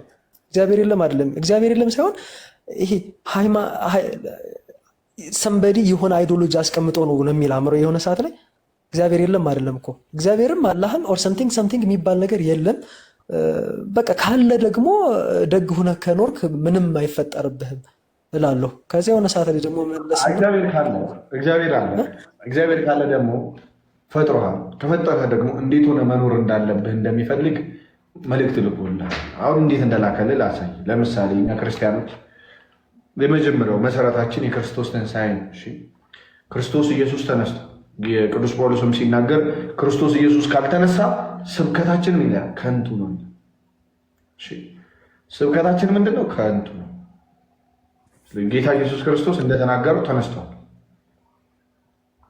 ያ ማንም ሰው ሞትን ድል አድርጎ ሞታለሁ ብሎ ሞቶ ከዛ እነሳለሁ ብሎ ደግሞ የሚነሳ የለም። ስለዚህ የኛ ጌታ ምን ያለ ነው? የተገለጠ ነው። ሁለተኛው ምን መሰለ? ትንቢት የሚባል ነገር ትንቢት ታውቃለህ? ትንቢት ማለት ወደፊት ሊሆን የሚችል ነገር። የአይሁዳውያንን መጽሐፍ ሙሉ እንደምንቀበሉ ታውቃለህ? አይሁዳዎች አሁን የያዙትን መጽሐፍ እሱ ማለት ብሉይ ኪዳን ማለት ነው። እሱ ማለት ሙሉ በሙሉ ብሉይ ኪዳን ማለት ነው። ኦኬ እሺ። ክርስትና ብቸኛው እምነት ነው። ባይዘው ብቸኛው፣ የትኛውም እምነት የለም ሙሉ መጽሐፍ የሚቀበል። ስለዚህ እኛ የነ ሙሴን መጽሐፍ የነ አብርሃምን ታሪክ የነ ዳዊትን መጽሐፍ ሙሉ በሙሉ እንቀበለዋለን። ስንቀበለው በመጽሐፋቸው ውስጥ ምን አይነት ነገር አለ? ለምሳሌ አይሁዶች በስላሴ አያምኑም። እግዚአብሔር ልጅ አለ፣ የእግዚአብሔር የባህር ልጅ ብሎ አያምኑም። ይመጣል ብሎ ያምናሉ፣ ግን አይደል? አይ ቲንክ የሚመጣው መሲህ ብሎ ያምኑታል፣ ግን ደግሞ እግዚአብሔር ነው ብለው ምን ይስከማ የመጣውም ደግሞ ኢየሱስ መሆኑን አያምኑ፣ ወይም ደግሞ ኢየሱስ ክርስቶስ በስጋ እንደመጣ አያምኑ። መጽሐፋቸው ልክ ነው። የሚያመልኩት አምላክ ክርስቶስ እስኪመጣ ልክ ነበር። መጽሐፋቸው ላይ ግን እንደማያውቁት እግዚአብሔር እንደሚመጣ፣ እጁ እንደሚቸነከር፣ እንደሚሰቀል፣ ስለ ሕዝቡ ኃጢአት እንደሚሞት፣ ልብሱን ዕጣ እንደሚከፋፈሉበት፣ እግዚአብሔር ልጅ እንዳለ፣ ሌሎችም ስለ ጌታ የሚናገሩ ነገሮችን አሁን እያያዝኩ ልንገርህ። ከነሱ መጽሐፍና ከአዲስ ኪዳን መጽሐፍ ኢየሱስ ክርስቶስ ከመምጣቱ በፊት የተነገረ ትንቢትና ኢየሱስ ደግሞ ከመጣ በኋላ የተደረገ ነገር፣ እነዚህ ክርስቶስን በማያምኑ ሰዎች እጅ ያለ መጽሐፍ ነው። አሁን ስክሪፕት አደረጉት እንዳትል፣ አይሁዶች ራሳቸው ክርስቲያኖችን የሚያሳዱ ነበር።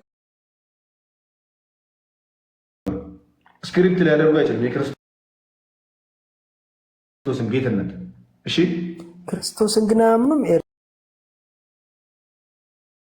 አይሁዶች ኢየሱስን አያምኑ። ኢየሱስ እንደ ሐሰተኛ ማለት እኮ እንትን ራሱን ከእግዚአብሔር ጋር ያስተካክላል። እኔ ነኝ ጌታ ይላል አይደለ? ሲከሱት ሐሰተኛ ነብይ ነው የሚሉት። እሺ ሐሰተኛ ነብይ ካለ ሐሰተኛ ነብይ ነው። ራሱን ከእግዚአብሔር ጋር ያስተካክላል።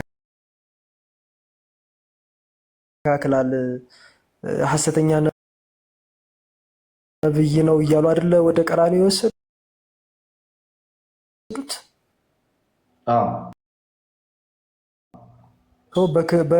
በእግዚአብሔር መኖር ያምናሉ። እኔም አንተም መኖርማ ያምናሉ። እነሱ ሙስሊሞችም እግዚአብሔር አለ ብለው ወይም አላህ ብሎ ይጠሩታል።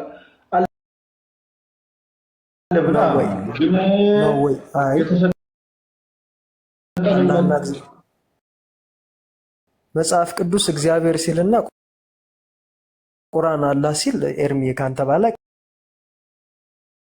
በጣም ስለ ቁርአን እያወራሁ ነው። አንድ አካል ኃይል እንዳለ እግዚአብሔር እና የእስራኤል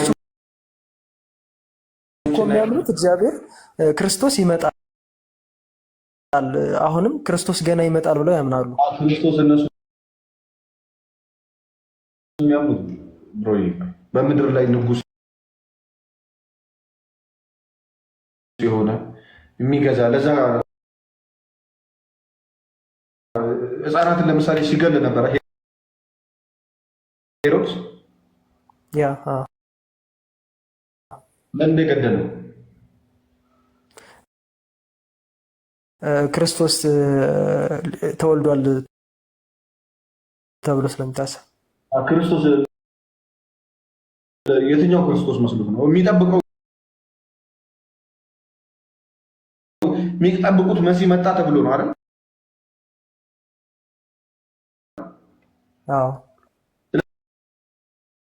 ስለዚህ እነሱ የሚጠብቁት ምድራዊ ንጉስ ነው። እሺ በምድር መጥቶ እስራኤሎችን ሁሉ የሚገዛ የሆነ ከነሱ እነሱ የበላይ የሚያደርጋቸው ንጉስ ነው። እነሱ ኤክስፔክት እያደረጉ ያሉት ክርስቶስ ደግሞ የምድር ንጉስ አይደለም። ምንድነው የተባለው? በእስራኤልም ቤት ለዘላለም ይነግሳል፣ ለመንግስቱም ፍጻሜ የለውም ነው ያለው ቅዱስ ገብርኤል ሲመጣ። ገባ ነው በብሉይ ኪዳንና በአዲስ ኪዳን። እነሱ ግን ስላሴ የሚባሉት ጽንሰ ሐሳብ አይቀበሉም። እኛ ግን መጽሐፋቸውን እንቀበላለን። መጽሐፋቸው ላይ ግን ምን አለ? ስላሴ የሚል ጽንሰ ሐሳብ አለ። ይሄ አንድ የክርስትና ተአምር ነው። ባይዘው እሺ እንዲህ ይላል በመዝሙር 22 ላይ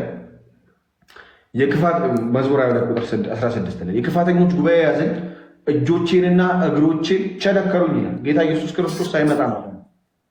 ከዛ 18 ላይ ልብሶቼ ለራሳቸው ተከፋፈሉ፣ በቀሚሴም ዕጣ ተጣጣሉ ይላል። ይሄ ብሉይ ኪዳን ላይ ያለ ነው፣ የእነሱ መጽሐፍ ላይ ያለ ነው። እሺ ጌታ ኢየሱስስ በዮሐንስ ወንጌል ምዕራፍ 19 ላይ በዚያም ሰቀሉት ይላል። ጌታ ኢየሱስ ተሰቀለ፣ እሺ ተቸነከረ ማለት ነው። ስለዚህ እርስ በርሳቸው ለማን እንዲሆን በእርሱ ዕጣ እንጣጣልበት እንጂ አንቅደደው ተባባሉ፣ ቀሚሱን ደግሞ ዕጣ ተጣጣሉ። ይህ በክርስትና መጽሐፍ ውስጥ የአይሁድ መጽሐፍ ላይ ያለ አይሁዶች የማይቀበሉት ኢየሱስ እኛ ደግሞ የምንቀበለው ጌታችን ያደረገው ተአምር ነው፣ በራሳቸው መጽሐፍ ማለት ነው። ኢሳይያስ 7 ላይ ስለዚህ ጌታ ራሱ ምልክትን ይሰጣቸዋል ይላል እነሱ መጽሐፍ። እነሆ ድንግል ትጸንሳለች፣ ወንድ ልጅም ትወልዳለች፣ ስሙንም አማኑኤል ብላ ትጠራዋለች ይላል። እሺ በማቴዎስ ወንጌል ምዕራፍ 1 ላይ በእኛ መጽሐፍ ደግሞ በአዲስ ኪዳን ማለት ነው ልጅንም ትወልዳለች። አክቹዋሊ ያኛውም ይሄኛ ነው። እሺ እንድትለየው ብዬ ነው እስራኤሎች እንደሆነ ልጅም ትወልዳለች፣ እርሱ ሕዝቡን ከኃጢአታቸው ያድናቸዋልና ስሙን ኢየሱስ ትለዋለህ። በነቢዩ ከጌታ ዘንድ እነሆ ድንግል ትጸንሳለች፣ ወንድ ልጅም ትወልዳለች፣ ስሙንም አማኑኤል ይሉታል የተባለው ይፈጸም ዘንድ ነው። ትርጓሜው እግዚአብሔር ከኛ ጋር ነው። ስለዚህ ያ ትንቢት ምን ሆነ? ተፈጸመ ማለት ነው። እግዚአብሔር ከማን ጋር ሆነ? ከእኛ ጋር ሆነ በክርስቶስ። ምልክቱ ምንድን ነው? ድንግል መጸነሷ፣ ወንድ ልጅም መውለድ። እሺ እንቀጥል። ስለዚህ ይሄ የሚወለደው ደግሞ ማን ነው ስንል በእነሱ መጽሐፍ በእስራኤላውያን መጽሐፍ ኢሳይያስ 9 ከቁጥር 6 ላይ ሕፃን ተወልዶልናል፣ ወንድ ልጅም ተሰጥቶናል፣ አለቅነትን በጫንቃው ላይ ይሆናል፣ ስሙም ድንቅ መካር፣ ኃያል አምላክ፣ የዘላለም አባት፣ የሰላም አለቃ ተብሎ ይጠራል። ይህ የሚወለደው አምላክ ነው ማለት ገብተዋል ይላል። ከዛስ ሉቃስ 1 ላይ በያዕቆብ ቤትም ላይ ለዘላለም ይነግሳል፣ ለመንግስቱ መጨረሻ የለውም ይላል። ለመንግስቱ መጨረሻ የሌለው ሰው አለ እንዴ? አይ እስካሁን የለም። ማንም ሊኖሩ አይችልም። ጌታ ኢየሱስ ግን ለመንግስቱ ምን የለው መጨረሻ የለውም፣ አምላክ መሆኑን ይገልጻል ማለት ነው የተወለደው። እሺ ጌታ ኢየሱስ ምን ይላቸዋል መሰለህ? ከአይሁዳም ጋር ሲወራ አንተ ማነህ ሲሉት ኢየሱስም አላቸው ከመጀመሪያ ለእናንተ የተናገርኩት ነኝ። መጀመሪያ ለእናንተ የተናገርኩት እኔ ነኝ አላቸው፣ አይሁዳውያን ማለት ነው በትንቢት። እሺ እንግዲህ አንተ ማነህ አሉት። ኢየሱስም አላቸው ከመጀመሪያ ለእናንተ የተናገርኩት ነኝ አላቸው። በነቢያት ሲናገር ነበር ማለት ነው ጌታ ኢየሱስ። ዮሐንስ ወንጌል ምዕራፍ 8 ከቁጥር 25። እሺ እንዲህ ይላል ዮሐንስ ወንጌል ምዕራፍ 8 ከቁጥር 58 ላይ ደግሞ እውነት እውነት እላችኋለሁ አብርሃም ሳይወለድ እኔ አለሁ ይላችኋል። አብርሃም ሳይወለድ እኔ አለሁ ጌታ ኢየሱስ ነበር ማለት ነው መጀመሪያ። አሁን ይሄ እንደዚህ እያለ ያለው አካል ዝም ብሎ ድንገት የመጣ ከሆነ ሰፈር ብቅ ብሎ እኔ ነብይ ነኝ የሚል ቢሆን ኖሮ አንቀበለው። ቀድሞ ግን መጀመሪያ የተናገርኳቸው ነኝ አላለ። ቀድሞ እነሱ የማይቀበሉት ኢየሱስ ቀድሞ በነቢያት አፍ እወለዳለሁ ብሎ ተናግሯል። እሰቀላለሁ ብሎ ተናግሯል። በቀሚሴ ዕጣ ይከፋፈላሉ ብሎ ተናግሯል። ከድንግል እወረዳለሁ ብሎ ተናግሯል። አያውቁኝም ሁላ ብሎ ተናግሯል። አብርሃም ሳይወለድ ነው ያለው ያለው ጌታ እሱ ነው። ስለዚህ እንቀበለዋለን ጌታ ኢየሱስ። ከዛስ ጌታ ኢየሱስ ዮሐንስ ወንጌል ምዕራፍ 28 ላይ ይሄው ጌታ በትንቢት የመጣው ጌታ ቶማስ ጌታዬ አምላኬም ብሎ መለሰለት። ልክ ሲነካው ማለት ኢየሱስም ምን አለ? አይ እኔ አምላክ አይደለሁ፣ ስላየኸኝ አምነሃል፣ ሳያዩ የሚያምኑ ብፁዓን ናቸው። ዮሐንስ ወንጌል ምዕራፍ 28 ከቁጥር 29 ምዕራፍ 28 እስከ 29 ዮሐንስ ወንጌል ምዕራፍ 20 ከቁጥር 28 እስከ 29 ስላየኸኝ አምነሃል። ከዛ ዮሐንስ ወንጌል ምዕራፍ 3 ደግሞ ከቁጥር 14 ሙሴ በምድረ በዳ እባብን እንደሰቀለ እንዲሁ በእርሱ የሚያምን ሁሉ የዘላለም ሕይወት እንዲኖረው እንጂ እንዳይጠፋ የሰው ልጅ ይሰቀል ይገባዋል። እሺ ይሰቀል ይገባዋል። ጌታ ኢየሱስ የትኛው ቀድሞ በትንቢት የተናገረው በማን በማይቀበሉት እጅ ባለ መጽሐፍ ላይ የተናገረው። ከዛስ ሐዋርያትን ደግሞ ተሰበሰብ አደረገና እናንተን የሚቀበል እኔን ይቀበላል።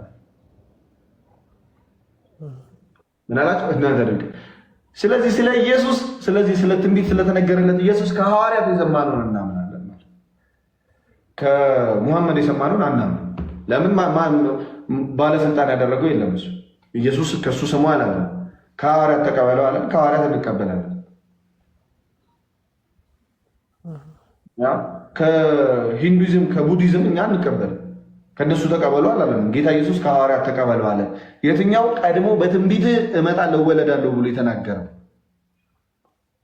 ያ። ከዛስ ምን አላቸው? እነዛ ወደ ዓለም ሁሉ ሂዱ ወንጌልን ለፍጥረት ስበኩ አላቸው በማርቆስ 16:15 ላይ ማለት።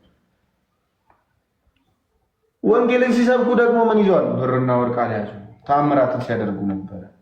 ከዛ ምን ብሎ ሰበኩ ስንል በዮሐንስ ወንጌል ምዕራፍ 5 ቁጥር 20 ላይ የእግዚአብሔርም ልጅ እንደመጣ ይላል። እነዚህ የተላኩት እውነተኛ የሆነውን የምናውቅ ዘንድ ልቦናን እንደሰጠን እናውቃለን። እውነተኛም በሆነው በእርሱ አለን፣ እርሱም ልጁ ኢየሱስ ክርስቶስ ነው። እርሱ እውነተኛ አምላክና የዘላለም ሕይወት ነው ብሎ ሰበኩ። ኢየሱስ ከሐዋርያት ተቀበሉ ብሎ እኛ ከሆነ ሰውዬ አንቀበልም። ምን አገባው ጀመር? ምን አገባው እሱ ስለኛ አገባው? እኛ ራሱ ምን አገባን ከሌላ ሰው የምንቀበለው? ወይ ከሆኑ የሃይማኖት ግሩፖች አንቀበልም። ኢየሱስ ስለ ኢየሱስ የሚወራው ከማን እንቀበላለን? ኢየሱስ እነሱን ተቀበሏቸው ካለን ከሐዋርያት፣ እነሱ ደግሞ እውነተኛ አምላክ የዘላለም ሕይወት ነው አሉ። ኢየሱስን እንድናምነው ቀድሞ የተነገረ ነገር አለ። አይሁዳውያን ዋሽተው ነው ኢየሱስን አምላክ ያደረጉት እንዳንል። አይሁዳውያን ሲጀመር ኢየሱስን አይቀበሉም። አይሁዳውያን ሲጀመር ኢየሱስ ክርስቶስን አምላክ ብሎ አልተቀበሉ፣ ጌታ ብሎ አልተቀበሉ። መጽሐፋቸው ላይ ግን አምላክ እንደሚወለድ ተጽፏል። አንድ ጥቅስ ላንብብልህ በትንቢተ ኢሳይያስ ምዕራፍ 53 አሁንም እነሱ መጽሐፍ ላይ ከቁጥር 1 ጀምሮ እንዲህ ላይ የሰማነው ነገር ማን ያምናል? የእግዚአብሔር ክንድ ለማን ተገልጧል? በፊቱ እንደ ቡቃያ ከደረቅ መሬት እንደሰራ አድጓል። መልክና ውበት የለውም፣ ባየነውም ጊዜ እንወደው ዘንድ ደም ግባት የለውም። የተናቀ ከሰውም የተጠላ የሕማም ሰው ደዌንም የሚያውቅ ነው። ሰውም ፊቱ እንደሚሰውርበት የተናቀ ነው። እኛም አላከበር ነው። በእውነት ደዌያችንን ተቀበለ፣ ሕማማችንን ተሸክሟል። እኛ ግን እንደተመታ በእግዚአብሔርም እንደተገጸፈ እንደተቸገረም ቆጠር ነው። እርሱ ግን ስለመተላለፋችን ቆሰለ፣ ስለ በደላችንም ደቀቀ። የደህንነታችንም ተግሣጽ በእርሱ ላይ ነበረ፣ በእርሱ ቁስል እኛ ተፈወስን እያለ ይቀጥላል። ባይዘው እንደማያውቁት ጭምር ምን አድርጓል? ተናግሯል ማለት ነው። ስለዚህ ይህ ኢየሱስ ጌታ ነው። ይህ ኢየሱስ እውነተኛ ጌታ ነው ወደሚለው መጣና አያት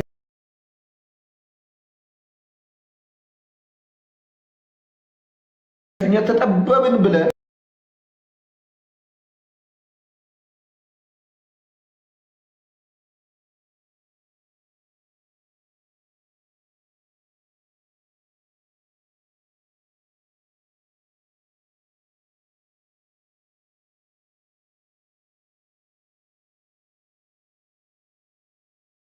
መልእክት ምን መሆኑን እንድታውቁ እግዚአብሔር ይፈቅዳል።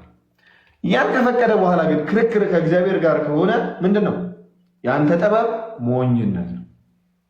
ይህ ጥበብ በጣም አንድ ሕፃን ልጅን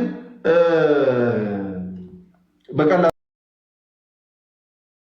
ልንገር፣ አንድ ሕፃን ልጅ ፊዚክስ ብታስረዳ ይገባል?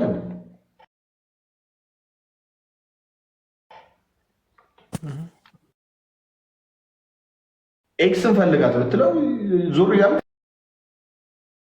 ይፈልጋል። ልክ እንደዛ ነን እኛ በእግዚአብሔር ፊት ምንም ማናውቅ።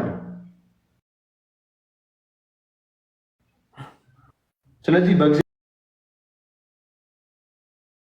ፊት እንዳለ ሕፃን ልክ ቃላትን እንደሚለምድ ሰው የእግዚአብሔርን ቃል እናደርጋለን። እግዚአብሔር ልክ መሆኑን እናውቅና ባይዘው ትንሽ እያወቅኩ ስትመጣ እግዚአብሔር ለምሳሌ ትምህርት ካየ አንድ ጊዜ ስታነብ ያወቅ ይመስላል ሁሉ ማር ትምህርት ላይ ያላቸው ይታወቃል። ሁለቴ ስታደርጉ ያን ትምህርት ምንም እንዳልገባ ትንሽ ይገለጥላል። እንዴ ይሄን አልነበብኩትም፣ ይሄን ሳላደርግ እንዴ ትላለህ። ምን ሆኜ ነው ትላለህ። ሶስተኛ ስታነበው ምንም እንደማታውቅ ነው የሚገባው።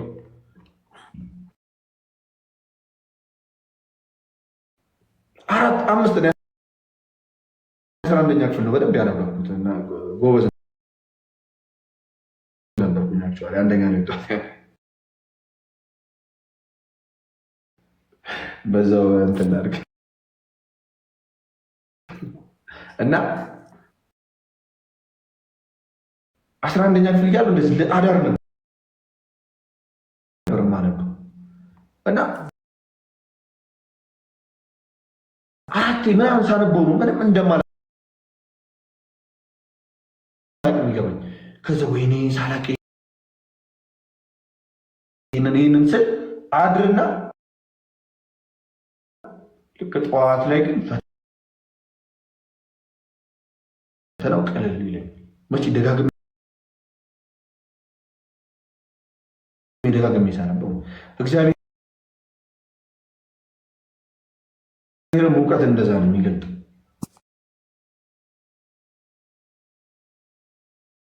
ዝቅ ብለህ ከእግዚአብሔር እውቀትን ስትጠይቅ ስትለምነው ምን ያደርግላል?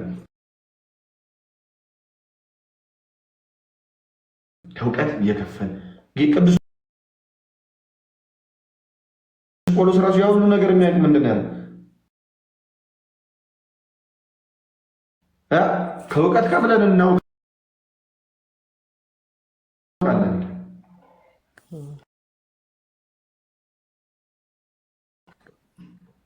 ቅዱስ ጳውሎስ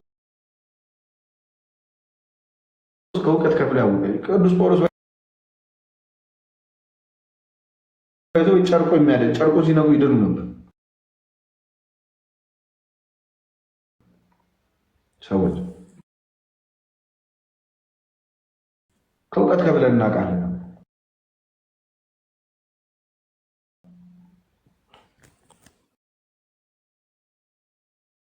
ስለዚህ ይህ ነገር ምንድነው?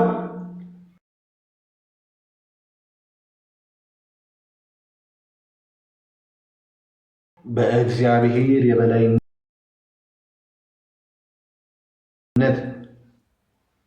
ያ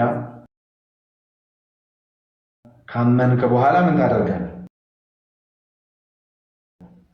የእግዚአብሔርን ቃል ትቀበላለህ በኃይል።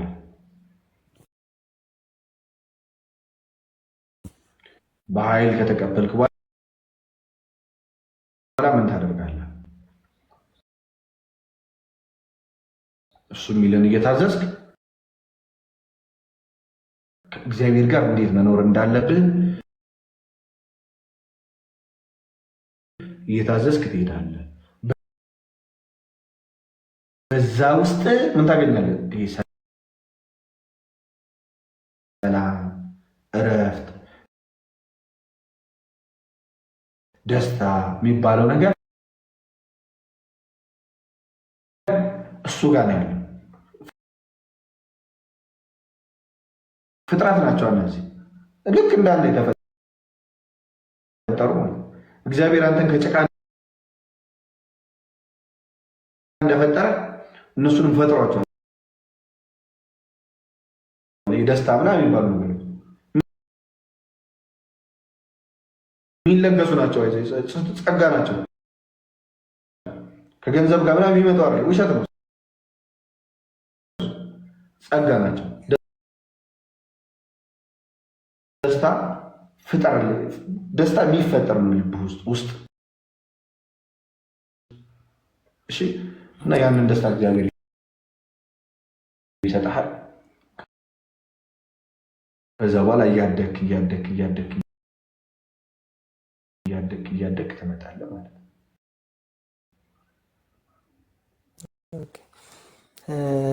እሺ ኤርሚ፣ ከዚህ ላይ እንደ መጀመሪያ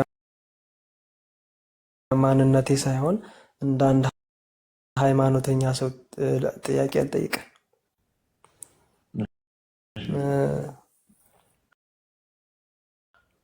እግዚአብሔር አንድያ ልጁን ወደ ምድር የላከው የላከበት ምክንያት የቃል ኪዳን ቃሉ ይፈጸም ዘንድ ነው አይደለ? እሺ ቃሉ ይፈጸም ዘንድ ነው። ግን የትኛው ቃል? በጣም ጥሩ። ቃሉ ይፈጸም ዘንድ ማለት አዳምና ሔዋን በሚኖሩበት ሰዓት ተሳስተው የወይኗን ፍሬ በሉና ወደ ከነበራቸው ክብር ወረዱ። ከዛ ምንድነው ከልጅ ልጅ ተወልጄ አድንሃለሁ ባለው መሰረት ወይም ይህን ቃል ለአዳም በገባለት ቃል መሰረት ነው አይደለ ክርስቶስ ወደ ምድር የመጣው? እሺ አዎ ሊያድን ነው። ከተሳሳት ባረም ጌታ ኢየሱስ ክርስቶስ አዳኝ ነው፣ አስተማሪ ነው። እሺ ፍቅርም ነው። ብዙ ነገር ነው የሚገለጸው ከድህነቱ ጎን ለጎን። ለምሳሌ እግዚአብሔር ጌታ ኢየሱስ ክርስቶስ የእግዚአብሔር የፍቅሩ መገለጫ አየው። እግዚአብሔር ምን ያህል ሰዎችን እንደሚወድ ያሳየበት ነው። ለምሳሌ ሮሜ ምዕራፍ 3 ላይ ይመስለኛል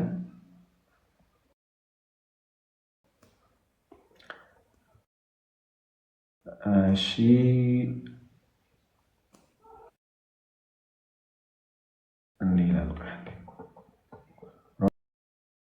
ሮሜ 5 ፖይንቴን ግን እንዳረሰው ኤርሚ ጥያቄ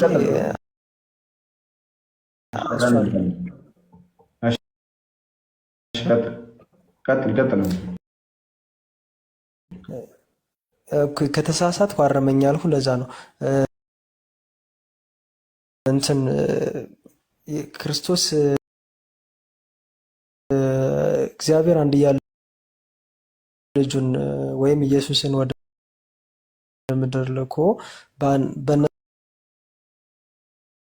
ፕሮሰሶች በመስቀል ላይ ውሎ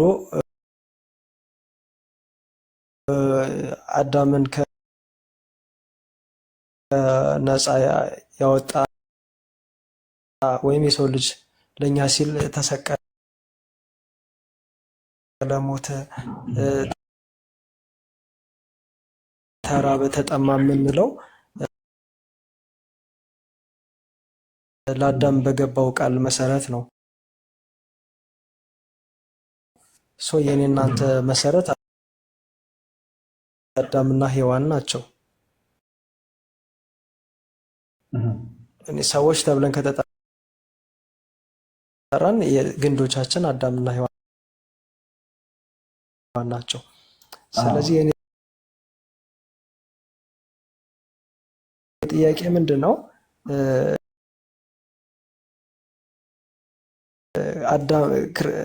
ክርስቶስ ወደ ምድር እንደሚወርድ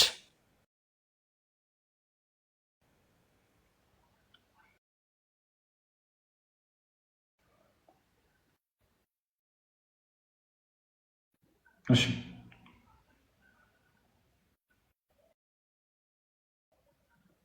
እኔ ጋር ነው ጋይስ አለሁ ኤርሚ።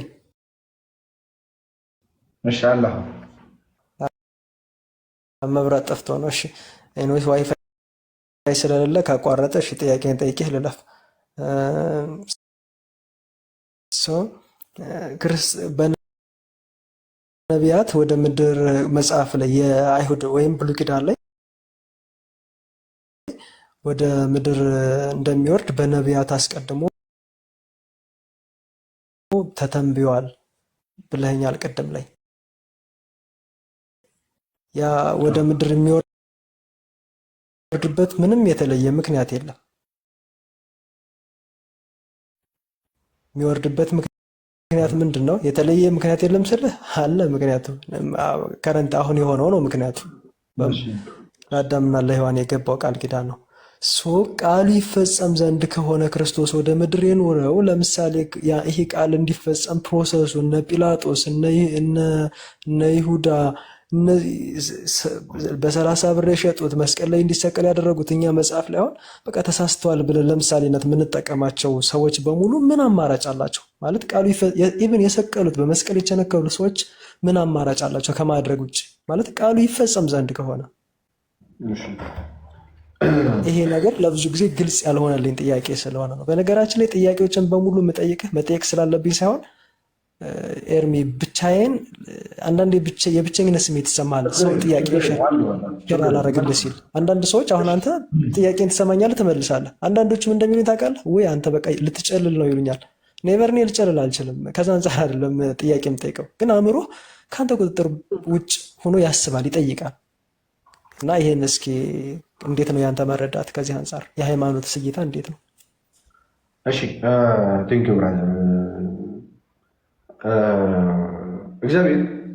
እግዚአብሔር የኛ ጌታ ማለት ነው ምን አለ መሰለህ፣ መጀመሪያ ሰውን ያ በመልካችን ላውጣውና ላንብበው።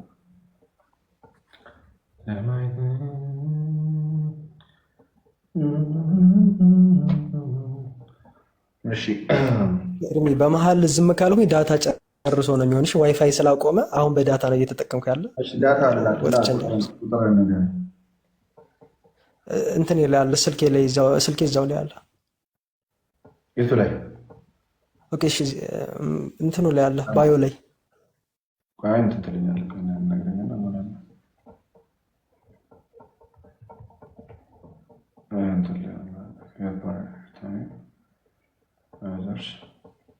እሺ ንገረኝ። ቁጥር 09 51 30 50 16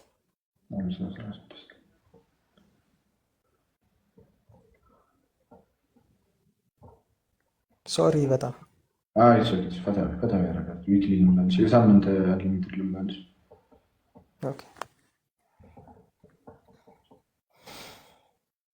እሺ ተሞልቶልሻል፣ አይዘጋብሽም ማለት ነው።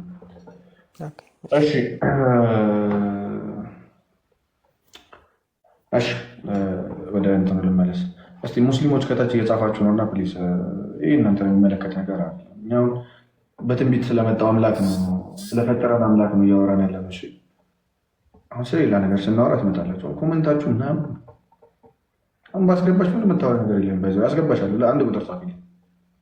አንድ ስለ እስልምናሽ በጠይቅሽ የማታውቂው ብላ መጣሽ እዚህ ትረብሻለሽ።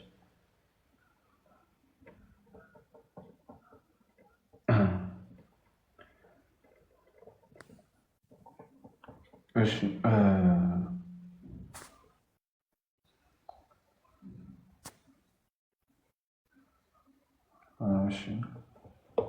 አንዴ ይቅርታ። እሺ እንዲህ ይላል። አሁን እግዚአብሔር ምን አደረገ? ሁሉን ነገር ሰራ፣ መልካም እንደሆነ አየ አይደል? ሁሉን ነገር ሰራ፣ ሰማይና ምድርን ፈጠረ፣ ቀንና ሌሊት አደረገው ይላል አይደል? ሁሉን ነገር ሰራና እግዚአብሔርም ማለት ሰው ጋር ሲመጣ ሰውን በመልካችን እንደ ምሳሌያችን እንፍጠራለን። ምን አለ? እቺ በጣም በጣም በጣም ወሳኝ ፖይንት ነች። ሰውን በመልካችን እንደ ምሳሌያችን እንፍጠራለን። ከዛ 27 ላይ ምን እንደምሳሌ ዘፍጥረት 1:27 እግዚአብሔርን ሰውን በመልኩ ፈጠረ፣ በእግዚአብሔር መልክ ፈጠረው፣ ወንድና ሴት አድርጎ ፈጠራቸው። እሺ እግዚአብሔር ሰውን በራሱ ምሳሌ ፈጠረ።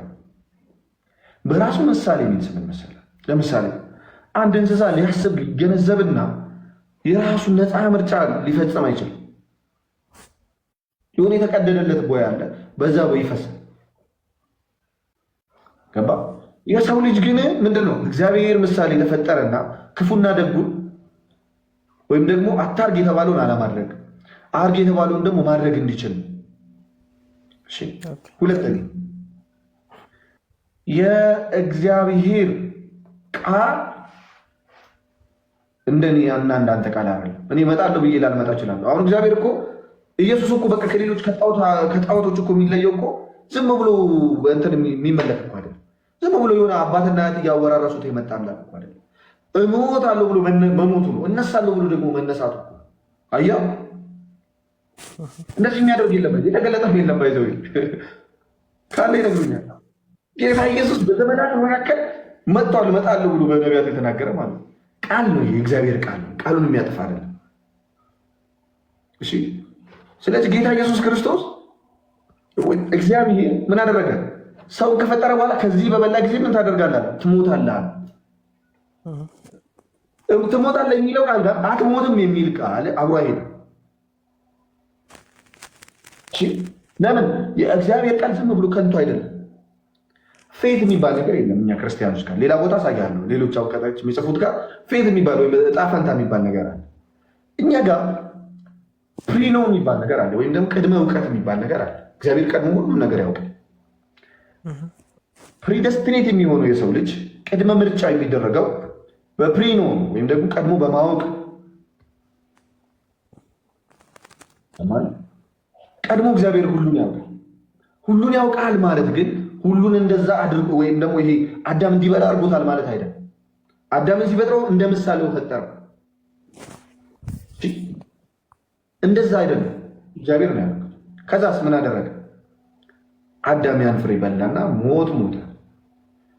እሺ ሞትን ሲሞት እግዚአብሔር ሊያድነው የሚችለው አትሙት ትሞታለህ የሚለው ቃል ላይ አትሙት ዝም ብሎ የሚል ቃል አይመጣም።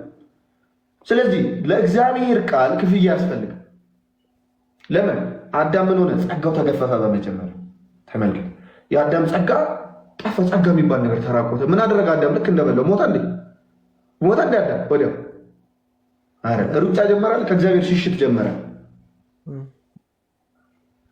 ሽሽት ጀመረ። ከእግዚአብሔር ጋር ወዳጅ የነበረው ከእግዚአብሔር ጋር መሸሽ ጀመረ። ድምፁን ሲሰማ ቀረ። አየህ፣ ጸጋ ተገፈፈ ማለት ነው ከምድር። ዘፍጥረት ላይ ያለ ሀሳብ ነው የማወራው። አንብቡ በእናታችሁ። አሁን ጥቅስ የጠቀስኩ አላወራም። ዘፍጥረት 1፣ 2፣ 3 ነው አንብቡ። ይሄ ያለ ነገር ነው። እሺ እንዲህ ይላል። እሺ እያነበብኩ ላወራል ብሎ እሺ እግዚአብሔር አዳምን ዘፍጥረት 3:9 እግዚአብሔር አምላክም አዳምን ጠርቶ ወዴት ነህ አለው። እርሱም በገነት ድምፅህን ሰማሁ፣ ራቁቴንም ስለሆንኩ ፈራሁ፣ ተሸሸኩ። እግዚአብሔርም አለው ራቁትን እንደሆንክ ማን ነገረህ? ከእርሱ እንዳትበላ ካዘዝኩ ፍሬ በሙሉ በላህን?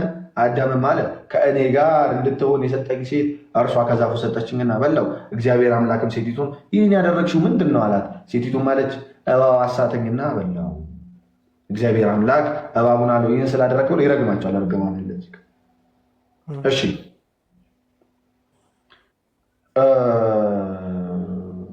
ከዛ በኋላ ምን ይሆናል መሰለ? የእግዚአብሔር ቃል የሚታጠፍ ስላልሆነ ምን ያስፈልጋል መሰለ? ጸጋ ተራቆተ ከምድር ላይ። ጸጋ ተራቆተና ምን ሆነ? አሁን እነዚህ ከታች ያሉት ተረት እንትኖች አንዳንድ ዳዊት እኮ ይህን ያህል ሚስት ነበረው ይላል። ነበሩ። ሎጥ ከልጆቹ ጋር ተኝቷል ታውቃለህ? ሎጥ ከእሳት የወጣው ከእሳት ሁሉ የወጣው ሎጥ ከልጆቹ ጋር እንደተኛ ከሁለቱ ልጆች ጋር እንደተኛ ታውቃለህ?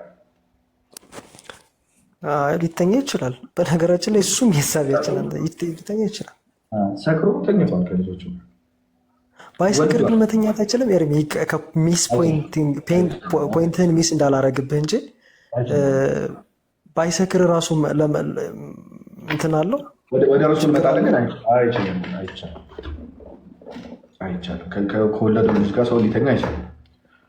አይ ይህን የጠየኩህ ለምን ታውቃለህ? አዳምና ሔዋን መቼም አንድ ጊዜ ነው አይደል ሰው የፈጠረ እንትን ማለት እግዚአብሔር አንድ አዳም አንድ ሔዋን አቤልና ቃየል ከዛ በኋላ እየሰፋ ከዛ በኋላ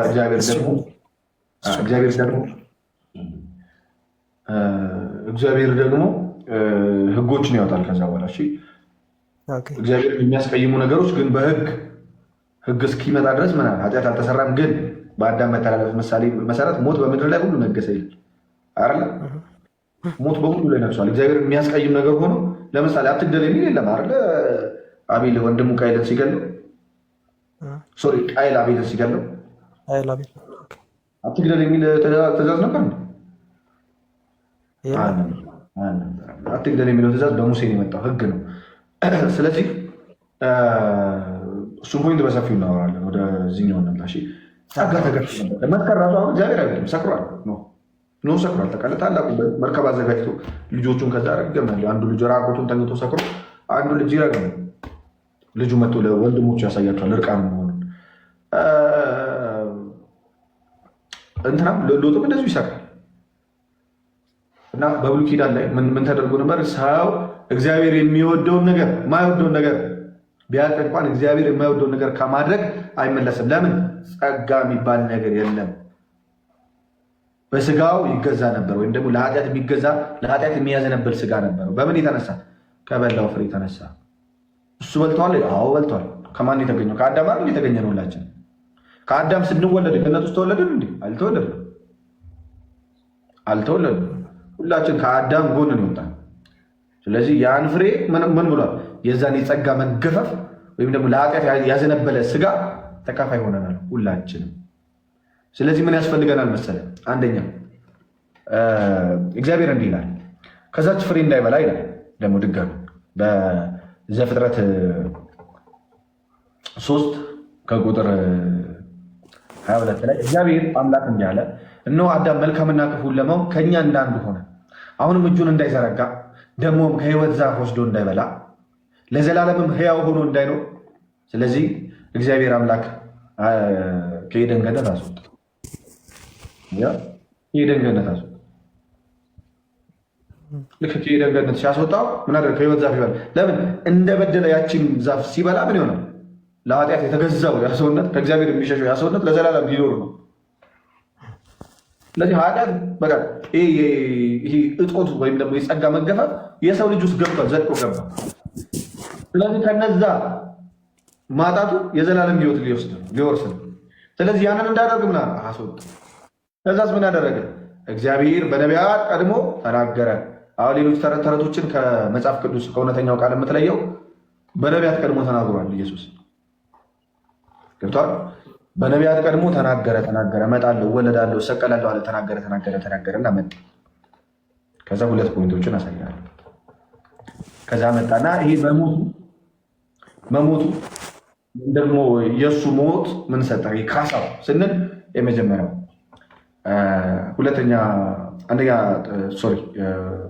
ቲቶ 2:11 እንደዚህ ይለናል፣ ሰዎቹን ሁሉ የሚያድን የእግዚአብሔር ጸጋ ተገልጧል። ምን አለ? ሰዎችን ሁሉ የሚያድን የእግዚአብሔር ጸጋ ተገልጧልና።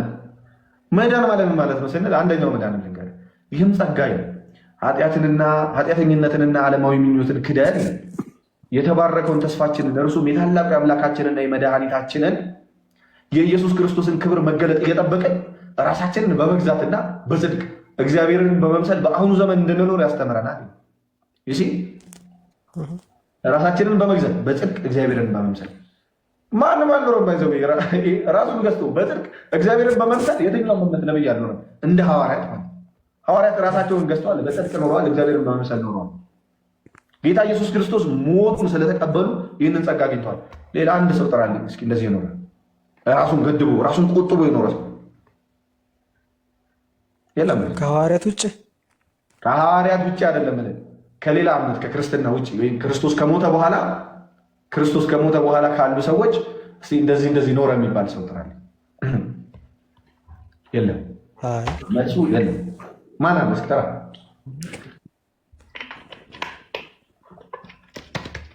የለም። ይሄ ጸጋ የተሰጠው በክርስቶስ ለሚያምኑት ነው። ራሳቸውን በመግዛት በጽድቅ እግዚአብሔርን በመምሰል እንዲኖር ያደርጋል። ሌላው ራሱን ሲገዛ እንግዲህ ማንም ራሱን ይገዛል የሚል ሰው ይምጣና እያነሳን እናወራለን። እሺ፣ ስለዚህ የክርስቶስ ተከታዮች ሐዋርያት ግን ራሳቸውን ሲገዙ ነበር፣ በጽድቅ እግዚአብሔርን በመምሰል ሲኖሩ ነበረ። አንደኛው ይሄ በእግዚአብሔር ያገኘው ጸጋ ነው። እግዚአብሔር እንድንመስል አደረገን። ድጋሚ ያየው በአዳም ከእግዚአብሔር እንደሸሻው እኛ አንሸሽም፣ አሁን ወደ እግዚአብሔር እንቀርባለን እንጂ በክርስቶስ። ሁለተኛው እርግጠኛ ነን እግዚአብሔር እንደሚወደን። ለምን? አየህ፣ የጠፉት በጎቹን እኛን ሊፈልግ ከሰማይ ድረስ ምን ሆኗል? መጥቷል። ጌታ ኢየሱስ ክርስቶስ ሰው ሆኗል። ለአሕዛቦች ሞኝነት፣ ለአይሁድ ደግሞ ማሰናከያ እስኪሆን ድረስ ምን ሆኗል? ሰው ሆኗል ጌታ ኢየሱስ። ይህም ደግሞ ምን ያደርጋል? የእግዚአብሔርን ፍቅር ያሳያል። በሮሜ መጽሐፍ ምዕራፍ 5 ላይ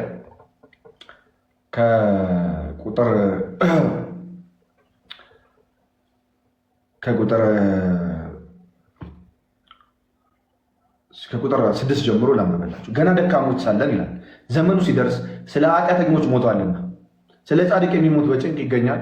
ስለ ቸር ሰው ግን ሊሞት እንኳን የሚደፍር ምናልባት ይገኝ ይሆናል። ነገር ግን ገና ኃጢአተኞች ሳለን ክርስቶስ ስለኛ ሞቷልና እግዚአብሔር ለእኛ ያለውን ፍቅር ያስረዳል። ይልቁንስ እንግዲህ አሁን በደሙ ከጸደቀን በእርሱ ከቁጣ እንድናለን። ጠላቶች ሳለን ከእግዚአብሔር ጋር በልጁ ሞት ከታረቀን፣ ይልቁንም ከታረቀን በኋላ በሕይወቱ እንድናለን። ይህም ብቻ አይደለም፣ ነገር ግን አሁን መታረቁን ባገኘንበት በጌታችን በኢየሱስ ክርስቶስ በኩል በእግዚአብሔር ደግሞ እንመካለን። ስለዚህ እግዚአብሔር ምን ያህል እንደሚወደን የምናውቀው በክርስቶስ ወደ ምድር መጥቶ ሰው ሆኖ ለእኛ እስከ መቸንከር ድረስ ለእኛ ሰው እስከመሆን ድረስ ለእኛ መከራን ሁሉ እስከ መቀበል ድረስ የደረሰ አምላክ አለ። አያችሁ፣ ድንገት ሀሳቡን ቀይሮ የሚያጠፋን አምላክ አይደለም። ድንገት የሆነ ሰዓት የሆነ ነገር ሆኖ በቃ መጥፎ ልሁን እንዲል አይደለም። ዚስ ማች ነው እግዚአብሔር ፍቅሩን የገለጠልኝ። አያችሁ፣ ወዳችኋለሁ ለማለት ነው። ባይዘው እኔና እናንተ ጌታ ኢየሱስ እግዚአብሔር ወዳችኋለሁ ለማለት ይህን ያህል ነው ሄደው። እንዲሁ ዓለምን ወደደ ነው።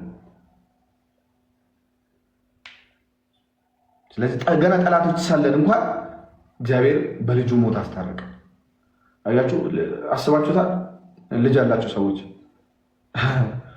ከጎረቤታችሁ ጋር ተጣልታችሁ፣ ልክ ጎረቤታችሁ ጋር ተጣልታችሁ ጥለኞች ሆናችሁ እናንተን የሚያስከፋ ነገር ሁል ጊዜ እያደረጉ ከእነሱ ጋር ለመታረቅ ልጃችሁን መስዋዕት ስታደርጉ፣ ራሳችሁን መስዋዕት ስታደርጉ ተመልከቱ።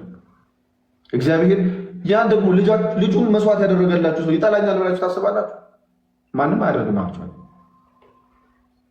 ግን እግዚአብሔር አድርጎታል። ስለዚህ በክርስቶስ በኩል ለእኛ ያለውን ፍቅር ያስረዳል፣ ፍቅሩን አስረዳል። ሶስተኛ ስጋዬን የሚበላ ደሜን የሚጠጣ የዘላለም ሕይወት አለው ብሏል ጌታ ኢየሱስ ክርስቶስ።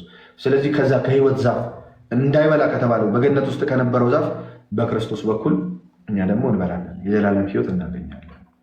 አሁን ይሄ የምናገረው ነገር ላልተጠሩት ለአሕዛብ ወይም ደግሞ ለአይሁዶች በዚህ በቀላሉ አንደርስታንድ ያደርጉታል ብዬ አላስብም። ጌታ ኢየሱስ ናቸው። ስለዚህ ይህ የተሰቀለው ኢየሱስ ክርስቶስ አሁን ከእናንተ ጋር አምላክ ነው አምላክ አይደለም ማለት ጌታ ኢየሱስ ክርስቶስ ምን ይላል?